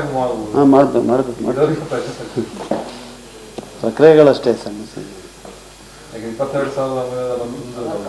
ಅದು ಕಂದಾಯ ನಿಗದಿ, ಅದು ಕೂಡ ವಿಧಾನಸಭೆಯಲ್ಲಿ ಜನಗಳಿಗೊಂದು ಪೋಸ್ಟ್ ಕೊಟ್ಕೊಂಡು ನಾವೆಲ್ಲ ಕ್ಲಿಯರ್ ಮಾಡಿಬಿಟ್ಟು ಎಲ್ಲ ಪ್ರಾಬ್ಲಮ್ ಕ್ಲಿಯರ್ ಮಾಡ್ಕೊಂಡ್ಬಿಟ್ರು ಅಂತ ಹೇಳ್ಬಿಟ್ಟು ಅವ್ರು ಹೆಡ್ಲೈನ್ಸಲ್ಲಿ ಬರೋದು ಮಾಡಿದ್ರು. ಅದು ಇನ್ನಷ್ಟು ಸಂಕೀರ್ಣಗಳಾಗ್ತಾ ಬಂತು. ಅದರಲ್ಲಿ ನಾನೊಂದು ಇಷ್ಟಪಡೋದೇನು ಅಂತ ಹೇಳಿದ್ರೆ, ಪೊನ್ನಣ್ಣ ಅವರು ಕಾನೂನು ಪಂಡಿತರಿದ್ದಾರೆ. ಪ್ರತಿಯೊಂದು ಕೂಡ ಎಳೆ ಎಳೆಯಾಗಿ ನೀವು ಅವರು ವಿಧಾನಸಭೆಯಲ್ಲಿ ಮಾತಾಡಿದಂತೆ ನೋಡಿರ್ಬೋದು ನೀವು. ಅದರಲ್ಲಿ ಇವತ್ತು ನನ್ನ ಪ್ರಕಾರ ಆಂಬಿಗ್ಯೂಟಿ ಅಂತ ಏನೂ ಕೂಡ ಇಲ್ಲ. ಈಗ ಇಲ್ಲಿ ಬೇಕಾಗಿರೋದು ರಾಜಕೀಯ ಇಚ್ಛಾಶಕ್ತಿ. ನಾವು ಏನು ಇವತ್ತು ಮಾಡಿದ್ದೀವಿ ಅದು ಜನಗಳಿಗೆ ತಲುಪಬೇಕು. ಅದನ್ನು ಆ ತಲುಪನ್ನು ಕೂಡ ಸರಳೀಕರಣ ಮಾಡಿದ್ದಾರೆ. ಈಗ ಅದನ್ನು ಈ ಅದಾಲತ್ ಅಂತ ಏನು ಹೇಳ್ಬೇಕಲ್ಲ, ಅದಾಲತ್ ಅಂತ ಹೇಳಿದ್ರೆ ಒಂದು ಸಣ್ಣ ವಿಷಯ ಏನು ಅಂತ ಹೇಳಿದ್ರೆ, ಅದಾಲತ್ ಇರೋದು ಒಂದು ಜಮ್ಮು ಹೋಲ್ಡರ್ಸು ಮತ್ತೆ ಸರ್ಕಾರ ಬಿಟ್ಟರೆ ಬೇರೆ ಯಾರು 300 ಕೂಡ ಯಾರು ಬರೋದಿಲ್ಲ ಇದರಲ್ಲಿ. ಅದಾಲತ್ ಇದೆ, ಅದೇ ಫೈನಲ್. ಅದು ಯಾರು ಕೂಡ ಅದನ್ನು ಕ್ವಶನ್ ಮಾಡಕ್ ಬರೋದಿಲ್ಲ. ಈ ದೃಷ್ಟಿನಲ್ಲಿ ಇದೊಂದು ಕ್ರಾಂತಿಕಾರಿ ಬದಲಾವಣೆ. ಬಹಳ ದಿವಸದಂತ ಏನು ಇವತ್ತು ರೋಗಗ್ರಸ್ತವಾಗಿದ್ದಂತಹ ಒಂದು ಕಾನೂನಿಗೆ ಇವತ್ತೊಂದು ಆರೋಗ್ಯಕರವಾದಂಥ ಒಂದು ಲೇಪನವನ್ನು ಕೊಟ್ಟದಲ್ಲಿ ಜನಗಳು ಇವತ್ತು ಸಂತೋಷವಾಗಿ ಎಲ್ಲ ಒಂದು ಕಡೆ ನಾನು ಇಷ್ಟೆಲ್ಲ ಮಾಡ್ಕೊಂಡು ಬರ್ತಾ ಇದ್ದೀನಿ. ಒಂದು ಡಿಸಾಸ್ಟರ್ ಆಯಿತು ಅಂತ ಹೇಳಿದಾಗ ಅಷ್ಟು ಬೆಳೆಗಳೆಲ್ಲ ಹೋಯ್ತು. ಆ ಬೆಳೆಗಳಿಗೆ ಅವ್ರಿಗೆ ಆ ಬೆಳೆಗಳಿಗೆ ಅವಾಗ ಕಾಂಪನ್ಸೇಷನ್ ಕೂಡ ಬರ್ತಾ ಇರಲಿಲ್ಲ. ಇವತ್ತು ಒಂದು ಬಾಡಿಗೆ ಮನೇಲಿ ಇದ್ದಂತಹ ಜಮ್ಮದವರು ಅವ್ರಿಗೆ ಮಾಲೀಕತ್ವ ಕೊಟ್ಟಿದ್ದಾರೆ. ಈ ದೃಷ್ಟಿನಲ್ಲಿ ಪೊನ್ನಣ್ಣವ್ರು ಇರ್ಬೋದು, ಮತ್ತೆ ಮಂತ್ರಗೌಡರು ಇರ್ಬೋದು, ಎಲ್ಲಕ್ಕಿಂತ ಮುಖ್ಯ ಕೃಷ್ಣ ಬೈರೇಗೌಡರು. ಆ ಕೃಷ್ಣ ಬೈರೇಗೌಡರು ಏನು ಒಂದು ವಿಷಯ ಅನ್ನೋದು ಕೂಡ ನಾವು ಮಾತಾಡಬೇಕಾದ್ರಲ್ಲಿ ನಾನು ಹೇಳಿದೆ ಇಷ್ಟು ಸುಲಭವಾಗಿ ಯಾಕೆ ಮಾಡ್ಬೇಕು, ನನಗೆ ಪೊನ್ನಣ್ಣ ಅವರೆಲ್ಲ ನನಗೆ ಸರಿಯಾದ ಸಲಹೆ ಕೊಟ್ಟರು. ನನಗೂ ಕೂಡ ಅಧಿಕಾರಿ ಕೊಟ್ಟಂಥ ಸಲಹೆಗಳು ಕೂಡ ನನಗೆ ಕನ್ಫ್ಯೂಸ್ ಆಗಿತ್ತು. ಆ ಕನ್ಫ್ಯೂಷನ್ ಪೂರ್ತಿ ಇವತ್ತು ಕ್ಲಿಯರ್ ಆಗಿದೆ ಅಂತೇಳಿ ನನಗಂತೂ ಭಾಳ ಸಂತೋಷ ಆಗ್ತಾ ಇದೆ. ವೈಯಕ್ತಿಕವಾಗಿ ಕೊಡಗಿನ ಜನತೆ ಪರವಾಗಿ ಈ 3 ತ್ರಿಮೂರ್ತಿಗಳು ಯಾರಿದ್ದಾರೆ, ಕೃಷ್ಣ ಬೈರೇಗೌಡರು, ಪೊನ್ನಣ್ಣ ಮತ್ತು ಮಂತರಗೌಡರಿಗೆ, ಮತ್ತು ಹಿಂದೆ ಏನಮ್ಮ ಅರುಣಮಾಚೇನವ್ರು ಇರ್ಬೋದು, ಮತ್ತು ಬೇರೆ ಇನ್ನೊಂದು ಸಮಸ್ಯೆ, ಎರಡನೇ ಸಮಸ್ಯೆ CND ಸಮಸ್ಯೆ ಏನಿದೆ, ಇದೇ ರೀತಿ ಕೂಡ ನೀವು 3 ಜನ ಸೇರಿ ಅದನ್ನು ಬಗೆಹರಿಸಬೇಕು. ಬಗೆಹರಿಸಿದ್ರೆ ನೀವು ಇತಿಹಾಸದಲ್ಲಿ ನೀವು ಒಂದು ಬೆಳಕನ್ನು ನೀವು ತೋರಿಸ್ತೀರ. ನೀವು ನಿಮ್ಮನ್ನು ಕೊನೆಯವರು ಕೂಡ ನೆನೆಸ್ಕೊಳ್ತಾರೆ. ಹಿಂದೆ ನೋಡಿರ್ಬೋದು ನಮ್ಮ ಕಡೆಯಲ್ಲೆಲ್ಲ ಮಲ್ಲಪ್ಪನವರಿದ್ದಾಗ ಹೋಮ್ ಮಿನಿಸ್ಟರ್ ಅವ್ರು ಮಾಡಿದಂತಹ ಕೆಲಸಗಳಿಗೆ ಇವತ್ತು ಎಷ್ಟೋ ಹಳ್ಳಿ ಮನೆಗಳಿಗೆ ಹೋದರೆ ಫೋಟೋಗಳು ರಾಜಾಜಿಸ್ತಾಗಿತ್ತು, ಕೈ ಮುಗಿತಾರೆ. ಅಂತ ಕೆಲಸ ನೀವು ಕೂಡ ಮಾಡಿದ್ದೀರಾ. ವೈಯಕ್ತಿಕವಾಗಿ ನಾನು ಕೂಡ ನಿಮ್ಮನ್ನು ಅಭಿನಂದಿಸ್ತೀನಿ. ವಿಚಾರಕ್ಕೆ ಸಂಬಂಧಪಟ್ಟಂಗೆ ಕಾಂಗ್ರೆಸ್ ಸುಳ್ಳು ಮಾಹಿತಿ ಕೊಡ್ತಾ ಇದೆ ಜನರಿಗೆ, ಅದರದ ಬಹಿರಂಗ ಚರ್ಚೆಗೆ ನಾನು ಸಿದ್ಧ ಅಂತ ಎಚ್ ಡಿ ಕುಮಾರಸ್ವಾಮಿ ಹೇಳಿದ್ದಾರೆ. ಬಗ್ಗೆ ನೀವೇನು ಬಹಿರಂಗ ಚರ್ಚೆ ಮಾಡೋಣ, ಇದು ಮೊದಲು ಮಾಡಬೇಕಿತ್ತು. ಒಂದು ಕಾನೂನನ್ನು ಹಿಂದಕ್ಕೆ ಪಡೆದು ಬೇರೆ ಇದು ರಿಪೀಲ್ಮೆಂಟ್ ಆಗಿರೋದು, ಮನ್ರೇಗಾನ ತೆಗೆದು ಗ್ರಾಮ್ ಜಿ ಅಂತ ಆ್ಯಕ್ಟ್ ಅಂದರೆ ಸೇಮ್ ಗ್ಯಾರಂಟಿ. ಆದರೆ ಅದರಲ್ಲಿ ಈಗ ನಾವು ಹೇಳ್ತಾ ಇರೋದು ಏನಂತ ಹೇಳಿದ್ರೆ, ಒಂದು ಮಹಾತ್ಮ ಗಾಂಧಿ ಅವರ ಇತಿಹಾಸದಲ್ಲಿ ಅವರ ಕೊಡುಗೆಯನ್ನು ಮುಚ್ಚಾಕುವಂಥ ಪ್ರಯತ್ನ ಸತತವಾಗಿ ನಡೀತಾ ಇದೆ. ಸೊ ಅದಕ್ಕೆ ಇದು ಕೂಡ ಒಂದು ಹೆಜ್ಜೆ ಅಂತ ಹೇಳುವಂಥದ್ದು ನಮ್ಮ ನೇರವಾದಂಥ ಆರೋಪ. ಅದಕ್ಕೂ ಉತ್ತರ ಕೊಡಲಿ ಕುಮಾರಸ್ವಾಮಿ ಅವರು, ಉತ್ತರ ಕೊಡಲಿ, ಸರ್ಕಾರ ಉತ್ತರ ಕೊಡಲಿ. ಒಂದು. ಎರಡನೇದಾಗಿ ಇದರಲ್ಲಾಗಿರುವಂಥ ತಿದ್ದುಪಡಿಗಳು, ಅನೇಕ ತಿದ್ದುಪಡಿಗಳು ಇವತ್ತು ಯಾವ ಉದ್ಯೋಗ ಖಾತ್ರಿ ಗ್ಯಾರಂಟಿ ಅಂತ ನಾವು ಹೇಳ್ತಾ ಇದ್ವಿ, ಅದಕ್ಕೆ ಮಾರಕವಾದಂಥದ್ದು ಇದೆ. ಫಂಡಿಂಗು 90-10 ಇತ್ತು, 60-40 ಮಾಡಿದ್ದಾರೆ. ಮತ್ತು ನೀಡ್ ಬೇಸ್ ಮಾಡಿದ್ದಾರೆ. ಖಾತ್ರಿ ಹೆಂಗಾಗುತ್ತೆ? ಯಾವ ಹೊಟ್ಟೆ ಹಸ್ದವಂತಾನೆ ಹೇಳ್ಬೇಕು ನನಗೆ ಹೊಟ್ಟೆ ಹಸಿದೆ ಊಟ ಕೊಡು ಅಂತ. ಇವರು ಅದನ್ನು ಉಲ್ಟಾ ಮಾಡಿಬಿಟ್ಟಿದ್ದಾರೆ. ಬಳಸೋವನ್ನು ತೀರ್ಮಾನ ಮಾಡ್ತಾರೆ ಅವ್ನು ಹೊಟ್ಟೆ ಹಸಿದೆ ಇಲ್ವಾ ಅಂತ. ಅದರಿಂದ ಖಂಡಿತವಾಗಿ ಯಾವ ಉದ್ಯೋಗ ಖಾತ್ರಿ ಕೊಡಬೇಕಿತ್ತು ಮನ್ರೇಗಾಡಿನಲ್ಲಿ, ಆ ಗ್ಯಾರಂಟಿ ಇವತ್ತು ಇಲ್ಲದಂತಾಗಿದೆ. ಮತ್ತು 125 ದಿವಸ ಕೊಟ್ಬಿಟ್ಟಿದ್ದೀವಿ, 125 ದಿವಸ ಕೊಟ್ಬಿಟ್ಟಿದ್ದೀವಿ ಅಂತ ಹೇಳ್ತಾರೆ. 125 ದಿವಸ ಇವರು ಕೊಟ್ಟಿಲ್ಲ. 125 ದಿವಸ ಅಂತೇಳಿ ಆ 125 ದಿವಸ ಹೋಗಿ 50 ದಿವಸ ಕೂಡ ಆಗಲ್ಲ. ಆ ರೀತಿಯಾದಂಥ ಕಾನೂನು ಮಾಡಿದ್ದಾರೆ. ಮತ್ತು ವ್ಯವಸಾಯ ಇರುವಂಥ ಸಂದರ್ಭದಲ್ಲಿ ಬ್ಲಾಕ್ ಪೀರಿಯಡ್ ಮಾಡಿಬಿಟ್ಟಿದ್ದಾರೆ. ಆ ಸಮಯದಲ್ಲಿ ಯಾರೂ ಕೂಡ ಕೆಲಸ ಮಾಡೋಂಗೇ ಇಲ್ಲ. ಕೆಲಸ ಇಲ್ದಿರೋ ಮೇಲೆ ಹೋಗ್ಬೇಕು, ಎಲ್ಲ ವ್ಯವಸಾಯದಲ್ಲಿ ಬದುಕ್ತಾ ಇದ್ದಾರೆ ಇವತ್ತು. ಸೊ ಈ ರೀತಿಯಾಗಿ ಇವರು ಗ್ರಾಮೀಣ ಜನರ ಬದುಕಿಗೆ ಇವತ್ತು ದೊಡ್ಡ ಪೆಟ್ಟನ್ನು ಕೊಟ್ಟಿದ್ದಾರೆ. ಅದರಿಂದ ನಾವು ಬೀದಿಗಿಳಿದು ಪ್ರತಿಭಟನೆ ಮಾಡ್ತೀವಿ. ಬಹಿರಂಗವಾದಂಥ ಚರ್ಚೆಗೆ ತಯಾರಾಗಿದ್ದೇವೆ. ಸಚಿವರು ಆ ಥರ ಹೇಳಿದರೆ, ಕೇಂದ್ರ ಸಚಿವರು, ಅದು ಸ್ವಾಗತ. ಚರ್ಚೆ ಮಾಡಿ. ಬಟ್ ಸರ್ ಅವರು ಹೇಳೋದು ಈ ಯೋಜನೆಯಲ್ಲಿ, ಮನ್ರೇಗಾ ಯೋಜನೆಯಲ್ಲಿ ಸುಳ್ಳು ಜಾಬ್ ಕಾರ್ಡ್ಗಳನ್ನು ಸೃಷ್ಟಿ ಮಾಡಿ ಸಿಕ್ಕಾಪಟ್ಟೆ ಹಣವನ್ನು ಲೂಟಿ ಮಾಡಿದೆ ಕಾಂಗ್ರೆಸ್. ಇವರು ಅಲ್ಲ 2014 ಇದಾರಲ್ಲ ಇವರೇ. 14 ಅವರೇ ಇದ್ರಲ್ಲ, NDA 1, NDA 2, NDA 3 ಜೊತೆಗೆ ಇವರು ತಿದ್ದುಪಡಿ ಮಾಡ್ಕೋಬಹುದಾಯ್ತಲ್ಲ ಅಲ್ಲೂ. ಅಲ್ಲ, ಎನ್ಕ್ವೈರಿ ಮಾಡಬೇಕಿತ್ತು. ತಿದ್ದುಪಡಿ ಕಾನೂನು ತಿದ್ದುಪಡಿ ಮಾಡ್ಬೋದಾಯ್ತು, ಇಲ್ಲ ಎನ್ಕ್ವೈರಿನೇ ಮಾಡ್ಬೋದು. ಕಡಿಮೆ ಮಾಡಿದ್ದಾರಲ್ಲ, ಪರ್ಸೆಂಟೇಜು ಕಮ್ಮಿ ಮಾಡಿದ್ದಾರೆ. ಆಮೇಲೆ ಸ್ಟೇಟ್ ಶೇರ್ಗೆ ಜಾಸ್ತಿ ಕೊಟ್ಟವ್ರೆ. ಸೆಂಟ್ರಲ್ ಶೇರು ಜಾಸ್ತಿ ಇದ್ದಂತ ಸರ್ ಈಗ ಸ್ಟೇಟ್ ಮೇಲೆ ಭಾಳ ಮಾಡವ್ರೆ. ಅದೇ ಎಲ್ಲ ರೀತಿಯಾದ 40% ಏನು ಸ್ಟೇಟ್ ಕೊಡಬೇಕು ಅದು ಕೊಡ್ಬೇಕಾದ ಕಾರಣಕ್ಕಾಗಿ ಅವರು ಇದನ್ನ ವಿರೋಧ ಮಾಡ್ತಿದ್ದಾರೆ. ಯಾಕೆ ಅಂತ ಹೇಳಿದ್ರೆ, ಈಗ ಬರ್ಬೇಕಾಗಿರುವಂಥ GST ಡಿವಲ್ಯೂಷನ್ ನೀವು ನೋಡ್ತಾ ಇದ್ದೀರಪ್ಪ. ಫೈನಾನ್ಸ್ ಕಮಿಷನ್ ಆಯೋಗ ಹೇಳಿದಂತೆ, 15th ಫೈನಾನ್ಸ್ ಕಮಿಷನ್ ಅವರು ಹೇಳಿದಂತೆ ನಮಗೆ ಬರಬೇಕಾಗಿರುವಂಥ ಹಣ ಕೊಡೋಕ್ಕಾಗಲ್ಲ, ಮತ್ತು ನಮಗೆ ಸ್ವಲ್ಪ ಕಮ್ಮಿ ಆಗಿದೆ ಅಂತೇಳಿ ನಮಗೆ ನಮ್ಮ ಅಪರ್ ಕೃಷ್ಣ ಪ್ರಾಜೆಕ್ಟಿಗೆ ದುಡ್ಡು ಕೊಡ್ತೀವಿ, ಬೆಂಗಳೂರು ಕೆರೆಗಳಿಗೆ ದುಡ್ಡು ಕೊಡ್ತೀವಿ, ಬಡ್ಜೆಟ್ನಲ್ಲಿ ಘೋಷಣೆ ಮಾಡಿದ್ರಲ್ಲ ಯಾರು, ನಿರ್ಮಲಾ ಸೀತಾರಾಮನ್ ಅವರು. 1 ಪೈಸಾ ಕೊಟ್ಟಿಲ್ವಲ್ಲ, ಒಂದೇ 1 ಪೈಸಾ. ಇವರು ಸದನದಲ್ಲಿ ಇದ್ದಾರೆ, MP ಗಳಿದ್ದಾರೆ, ಕೇಂದ್ರ ಸಚಿವರುಗಳಿದ್ದಾರಲ್ಲ, ಇವ್ರು ಏನು ಕರ್ನಾಟಕದ ಪರ ಏನು ಧ್ವನಿ ಎತ್ತಿದ್ದಾರೆ ಅಂತ ಹೇಳಿ ಬಿಟ್ಬಿಡಿ. ಆಯಿತು, ಮನ್ರೇಗಾದ ವಿಚಾರ ಚರ್ಚೆ ಮಾಡೋಣ, ಬಹಿರಂಗ ಚರ್ಚೆ ಆಗಲಿ. ಬಟ್ ತಾವೇನು ತಂದಿದ್ದೀರಾ? ಅವ್ರ ಪಾಪ ಯಾರೊಬ್ಬರು ಮಂಡ್ಯನವ್ರು ಹೇಳಿದ್ರು ಒಂದೇ ಒಂದು ಇದು ತಂದಿಲ್ಲ ಅಂತೇಳಿ, ಇಂಡಸ್ಟ್ರಿ ತಂದಿಲ್ಲ ಅಂತೇಳಿ. ಉತ್ತರ ಕೊಡಲಿ ಅದಕ್ಕೆ. ಇದು ಸೀನಿಯರ್ ಪರ್ಸನ್, ನಾವು ಅವ್ರ ಬಗ್ಗೆ ಮಾತಾಡೋಕ್ಕಾಗೋದಿಲ್ಲ. ಇದೆಲ್ಲ ಈ ಪ್ರಶ್ನೆ ಜನರ ಮನಸ್ಸಿನಲ್ಲಿ ಇರುವಂಥ. ದ್ವೇಷ ಭಾಷಣ ಮಸೂದೆ ಏನಿದೆ ಅದು ರಾಜ್ಯಪಾಲರ ಇದಕ್ಕೆ ಹೋಗಿದೆ. ಅಲ್ಲಿ ವಿಪಕ್ಷ ನಾಯಕರು ಅಂದ್ರೆ ಅದನ್ನ ಅಂಕಿತ ಹಾಕಬಾರ್ದು ಅಂತ ಇದು ಮಾಡ್ತಿದ್ದಾರೆ. ಇದ್ರ ಬಗ್ಗೆ ನೀವು ಅಲ್ಲ, ಈಗ ರಾಜ್ಯಪಾಲರು ಅವರು ಇನ್ನೂ ಅದಕ್ಕೆ ಅಂಗೀಕಾರ ಮಾಡಿಲ್ಲ. ಸೊ ಅದನ್ನು ನಾವು ಕಾಯ್ತಾ ಇದ್ವಿ. ಆದರೆ ಮೊದಲಿಂದ ನಮ್ಮದು ಚರ್ಚೆ ಕೂಡ ಆಯಿತು ವಿಧಾನಸಭೆಯಲ್ಲಿ ಚರ್ಚೆ ಆದಂಥ ಸಂದರ್ಭದಲ್ಲಿ ವಿರೋಧ ಪಕ್ಷದ ನಾಯಕರು ಚರ್ಚೆಗೆ ತಯಾರಾದರು. ಅವ್ರದೇ ಪಕ್ಷದ 5 ಶಾಸಕರು ಬಾವಿಗೆ ಬಂದರು, ಇನ್ನೂ 4 ಶಾಸಕರು ಆಚೆ ಹೋದರು. ಅಂದರೆ ಇವರು ವಿರೋಧ ಪಕ್ಷವಾಗಿ ಕೆಲಸ ಮಾಡ್ಲಿಕ್ಕೆ ಆಗ್ತಾಯಿಲ್ಲ ಇವ್ರ ಕೈನಲ್ಲಿ. ಏನೇ ದ್ವೇಷ ಭಾಷಣದ ವಿರುದ್ಧ ಇದ್ದರೂ ಚರ್ಚೆ ಸದನದ ಒಳಗಡೆ ಆಗಬೇಕಲ್ವಾ? ಚರ್ಚೆ ಯಾಕೆ ಮಾಡಲಿಲ್ಲ ಇವರು ಸೂಚನೆ ಕೊಡಲಿ. ವಿರೋಧ ಪಕ್ಷದ ನಾಯಕರು ಅಂದರೆ ಶಾಸಕಾಂಗ ಪಕ್ಷದ ನಾಯಕರು ಅವ್ರು ಸೂಚನೆ ಕೊಟ್ಟರೆ ಇವರು ಪ್ರತಿಭಟನೆ ಮಾಡಬೇಕು ಅಥವಾ ಬಾವಿಗೆ ಬರಬೇಕು ಅಥವಾ ಏನಾದ್ರು ಮಾಡಬೇಕು, ಇವರೇ ತೀರ್ಮಾನ. ಅಲ್ಲಿ 4-5 ಗುಂಪಾಗ್ಬಿಟ್ಟಿದೆ. ಪಾಪ ಅವರು ವಿರೋಧ ಪಕ್ಷವಾಗಿ ಕೆಲಸ ಮಾಡೋಕ್ಕಾಗ್ತಿಲ್ಲ. ಅವ್ರಿಗೆ 5 ಜನ ಕರಾವಳಿ ಭಾಗದ ಶಾಸಕರು ನುಗ್ಬಿಟ್ರು ಇಲ್ಲಿಗೆ. ಇರಿ ಅಂತ ಇದ್ದಾರೆ ಇವರು ನುಗ್ಗೇ ಬಿಟ್ರು ಅಲ್ಲಿ ಒಳಗಡೆ. ಹೊಟ್ಟೋಯ್ತು, ಅಲ್ಲಿ ಚರ್ಚೆನೇ ಆಗಿಲ್ಲ. ಚರ್ಚೆ ಮಾಡಬೇಕಿತ್ತು. ವಿಧಾನ ಪರಿಷತ್ನಲ್ಲಿ ಚರ್ಚೆ ಆಯಿತು. ಮತ್ತು ದ್ವೇಷ ಭಾಷಣನ ಯಾಕೆ ವಿರೋಧಿಸ್ತಾರೆ? ದ್ವೇಷ ಭಾಷಣ ಮಾಡಬೇಕು ಅಂತ ಹಾಗಲ್ಲ, ದ್ವೇಷ ಭಾಷಣದ ಹಾಗೆ ಮಾಡೋದಾದ್ರೆ ಬಳ್ಳಾರಿಗೆ ಸಂಬಂಧಪಟ್ಟಂಗೆ ಮನೇನ ಸುಟ್ಟಾಕ್ಬಿಡ್ತೀನಿ, ನಾನು ಬುದ್ಧಿ ಕಲಿಸ್ತೀನಿ ಅಂತ ಅವ್ರ ಶಾಸಕರು ಮಾತಾಡಿದ್ರು. ಅವ್ರಿಗೇನೆ ಫಸ್ಟ್ ನಾಳೆನೇ ಅಂಗೀಕಾರ ಕೊಡ್ಲಿ ರಾಜ್ಯಪಾಲರು. ಅದೇ ಕಾನೂನು ನಡಿನಲ್ಲಿ ಅವ್ರು ದ್ವೇಷ ಭಾಷಣ ಮಾಡಿದ್ರೆ ಜರುಗ್ತದೆ ಕಾನೂನು ಪ್ರಕ್ರಿಯೆ. ಇವ್ರು ಯಾಕೆ ತಡೀತಾ ಇದ್ದಾರೆ? ಅವ್ರಿಗೆ ಭಯ ಆದ್ರೆ. ಕೇರಳ ಸಿಎಂ ಅವರು ಹೇಳಿರ್ತಕ್ಕಂಥದ್ದು ಏನು, ಕರ್ನಾಟಕದ ಗಡಿ ಭಾಗಗಳಿಗೆ ಎಷ್ಟು ಎಫೆಕ್ಟ್ ಆಗುತ್ತೆ ಅಂತ ಮಲಯಾಳಂ ಕಡ್ಡಾಯ ಅನ್ನೋ ವಿಚಾರಕ್ಕೆ, ಆ ವಿಚಾರಕ್ಕೆ ಕೆ.ಸಿ. ವೇಣುಗೋಪಾಲ್ ಅವರು ಇಂಟರ್ಫಿಯರ್ ಆಗಬಹುದಲ್ಲ ಅಂತ ಆರ್ ಅಶೋಕ್ ಅವರು ಹೇಳ್ತಾರೆ. ಬಾಕಿದಕ್ಕೆಲ್ಲ ಇಂಟರ್ಫಿಯರ್ ಆಗ್ತಾರೆ. ಕೋಗಿಲು ಪ್ರಕರಣ ಆಗಿರ್ಬೋದು, ಬೇರೆ ಎಲ್ಲ ವಿಚಾರಕ್ಕೂ ಇಂಟರ್ಫಿಯರ್ ಆಗ್ತಾರೆ. ಇದಕ್ಕೂ ಕೂಡ ಅಲ್ಲಿಗೆ ಮಲಯಾಳಂ ಕಡ್ಡಾಯ ಮಾಡಿದರೆ ಅದಕ್ಕೂ ಇಂಟರ್ಫಿಯರ್ ಆಗಿ ಇದು ಕರ್ನಾಟಕ ಮತ್ತೆ ಕೇರಳ ಗಡಿ ಭಾಗದ ಶಾಲೆಗಳಿಗೆ ಅವ್ರಿಗೆ ನ್ಯಾಯ ಕೊಡಿಸ್ಬೋದಲ್ಲ ಅಂತ ಅಲ್ಲ ಮುಖ್ಯಮಂತ್ರಿಗಳು ಹೇಳಿದಾರಲ್ಲ. ಅದಕ್ಕೆ ಅರ್ಥ ಇಲ್ಲ. ಅದಕ್ಕೆ ಕೆ.ಸಿ. ವೇಣುಗೋಪಾಲ್ ಅವರು ಇಂಟರ್ಫಿಯರ್ ಆಗ್ಬೋದು ಅಂದರೆ ರಾಜ್ಯದ ಸರ್ಕಾರ ಅಲ್ಲಿ ಬೇರೆನಾ, ಲೆಫ್ಟ್ ಸರ್ಕಾರ ಇರೋದು. ವೇಣುಗೋಪಾಲ್ ಸರ್ಕಾರ ಇದೆಯಾ ಅಲ್ಲಿ, ಅವರಾಗಿ ಇಂಟರ್ಫಿಯರ್ ಆಗ್ತಾರೆ. ಇಲ್ಲಿ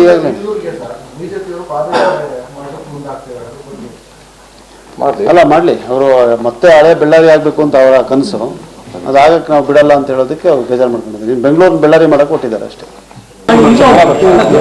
ಅಲ್ಲ ನಾನು ಗಮನಿಸಲಿಲ್ಲ. ಆದರೆ ರಾಜಕೀಯ ಪಕ್ಷಗಳು ಚಿಹ್ನೆಯನ್ನು ಎಲೆಕ್ಷನ್ ಕಮಿಷನ್ನಲ್ಲಿ ರಿಜಿಸ್ಟರ್ ಮಾಡ್ಕೋಬೇಕು. ಮತ್ತು ಅವ್ರಿಗೆ ಎಷ್ಟು ಮತಗಳು ಬಂದಿದೆ ಅದರ ಆಧಾರದ ಮೇಲೆ ಅವರು whether their regional party or national party ಅನ್ನೋಂಥ ತೀರ್ಮಾನ ಆಗ್ತದೆ. ಚಿಹ್ನೆಯನ್ನು ಮಾಡೋಂಥದ್ದು ಅವರ ವಿವೇಚನೆಗೆ ಬಿಟ್ಟಂಥ ವಿಚಾರ. ಆದರೆ ಆ ಚಿಹ್ನೆಯಲ್ಲಿ ಅವರು ರೈತ ಪರ ಅಂತ ಹೇಳುವಂಥದ್ದು ಕಾಣ್ತಾ ಇತ್ತು. ಬಹುಶಃ ಚಿಹ್ನೆ ಬದಲಾಗ್ತಾ ಇದ್ದಾರೆ ಅಂದರೆ ರೈತರ ಇಂದ ದೂರ ಹೋಗ್ತಾ ಇದ್ದಾರೆ ಅಂತ ಆಗಿರ್ಬೋದು. ಚಿಹ್ನೆಗೆ ಮಧ್ಯದಲ್ಲಿ ಚಕ್ರ ಬರ್ತಾ ಇದೆ. ಈ ಗಾಂಧೀಜಿ ಅವರ ಚರ್ಚೆಗಳನ್ನು ಈ ದೇಶದಿಂದ ತೆಗೆದುಹಾಕ್ಲಿಕ್ಕೆ ಸಾಧ್ಯ ಇಲ್ಲ. ಯಾರು ಏನೇ ಪ್ರಯತ್ನ ಮಾಡಿಕೊಂಡು ಕೂಡ. ಈಗ ಮಾನ್ಯ ಪ್ರಧಾನಮಂತ್ರಿಗಳು ಜಪಾನ್ಗೆ ಹೋಗಿದ್ರು. ಜಪಾನ್ನಲ್ಲಿ ಎಲ್ಲ ಕಡೆ ಹೋದಂದ್ರು ನಿಮ್ಗೆ ಸಿಗೋದು ಯಾರು ದೇಶದಲ್ಲಿ? ಬರೀ ಮಹಾತ್ಮ ಗಾಂಧಿಯವರೇ ಸಿಗೋದು. ಮಹಾತ್ಮ ಗಾಂಧಿಯವರ ಸ್ಟ್ಯಾಚ್ಯೂ ಸಿಗೋದು ಭಾರತ ದೇಶದಿಂದ. ನಮ್ಮ ದೇಶ India will remain land of Gandhi for ever and ever. ಯಾರು ಕೂಡ ಅದನ್ನ ಬದಲಾಯಿಸೋಕ್ಕೆ ಆಗೋದಿಲ್ಲ.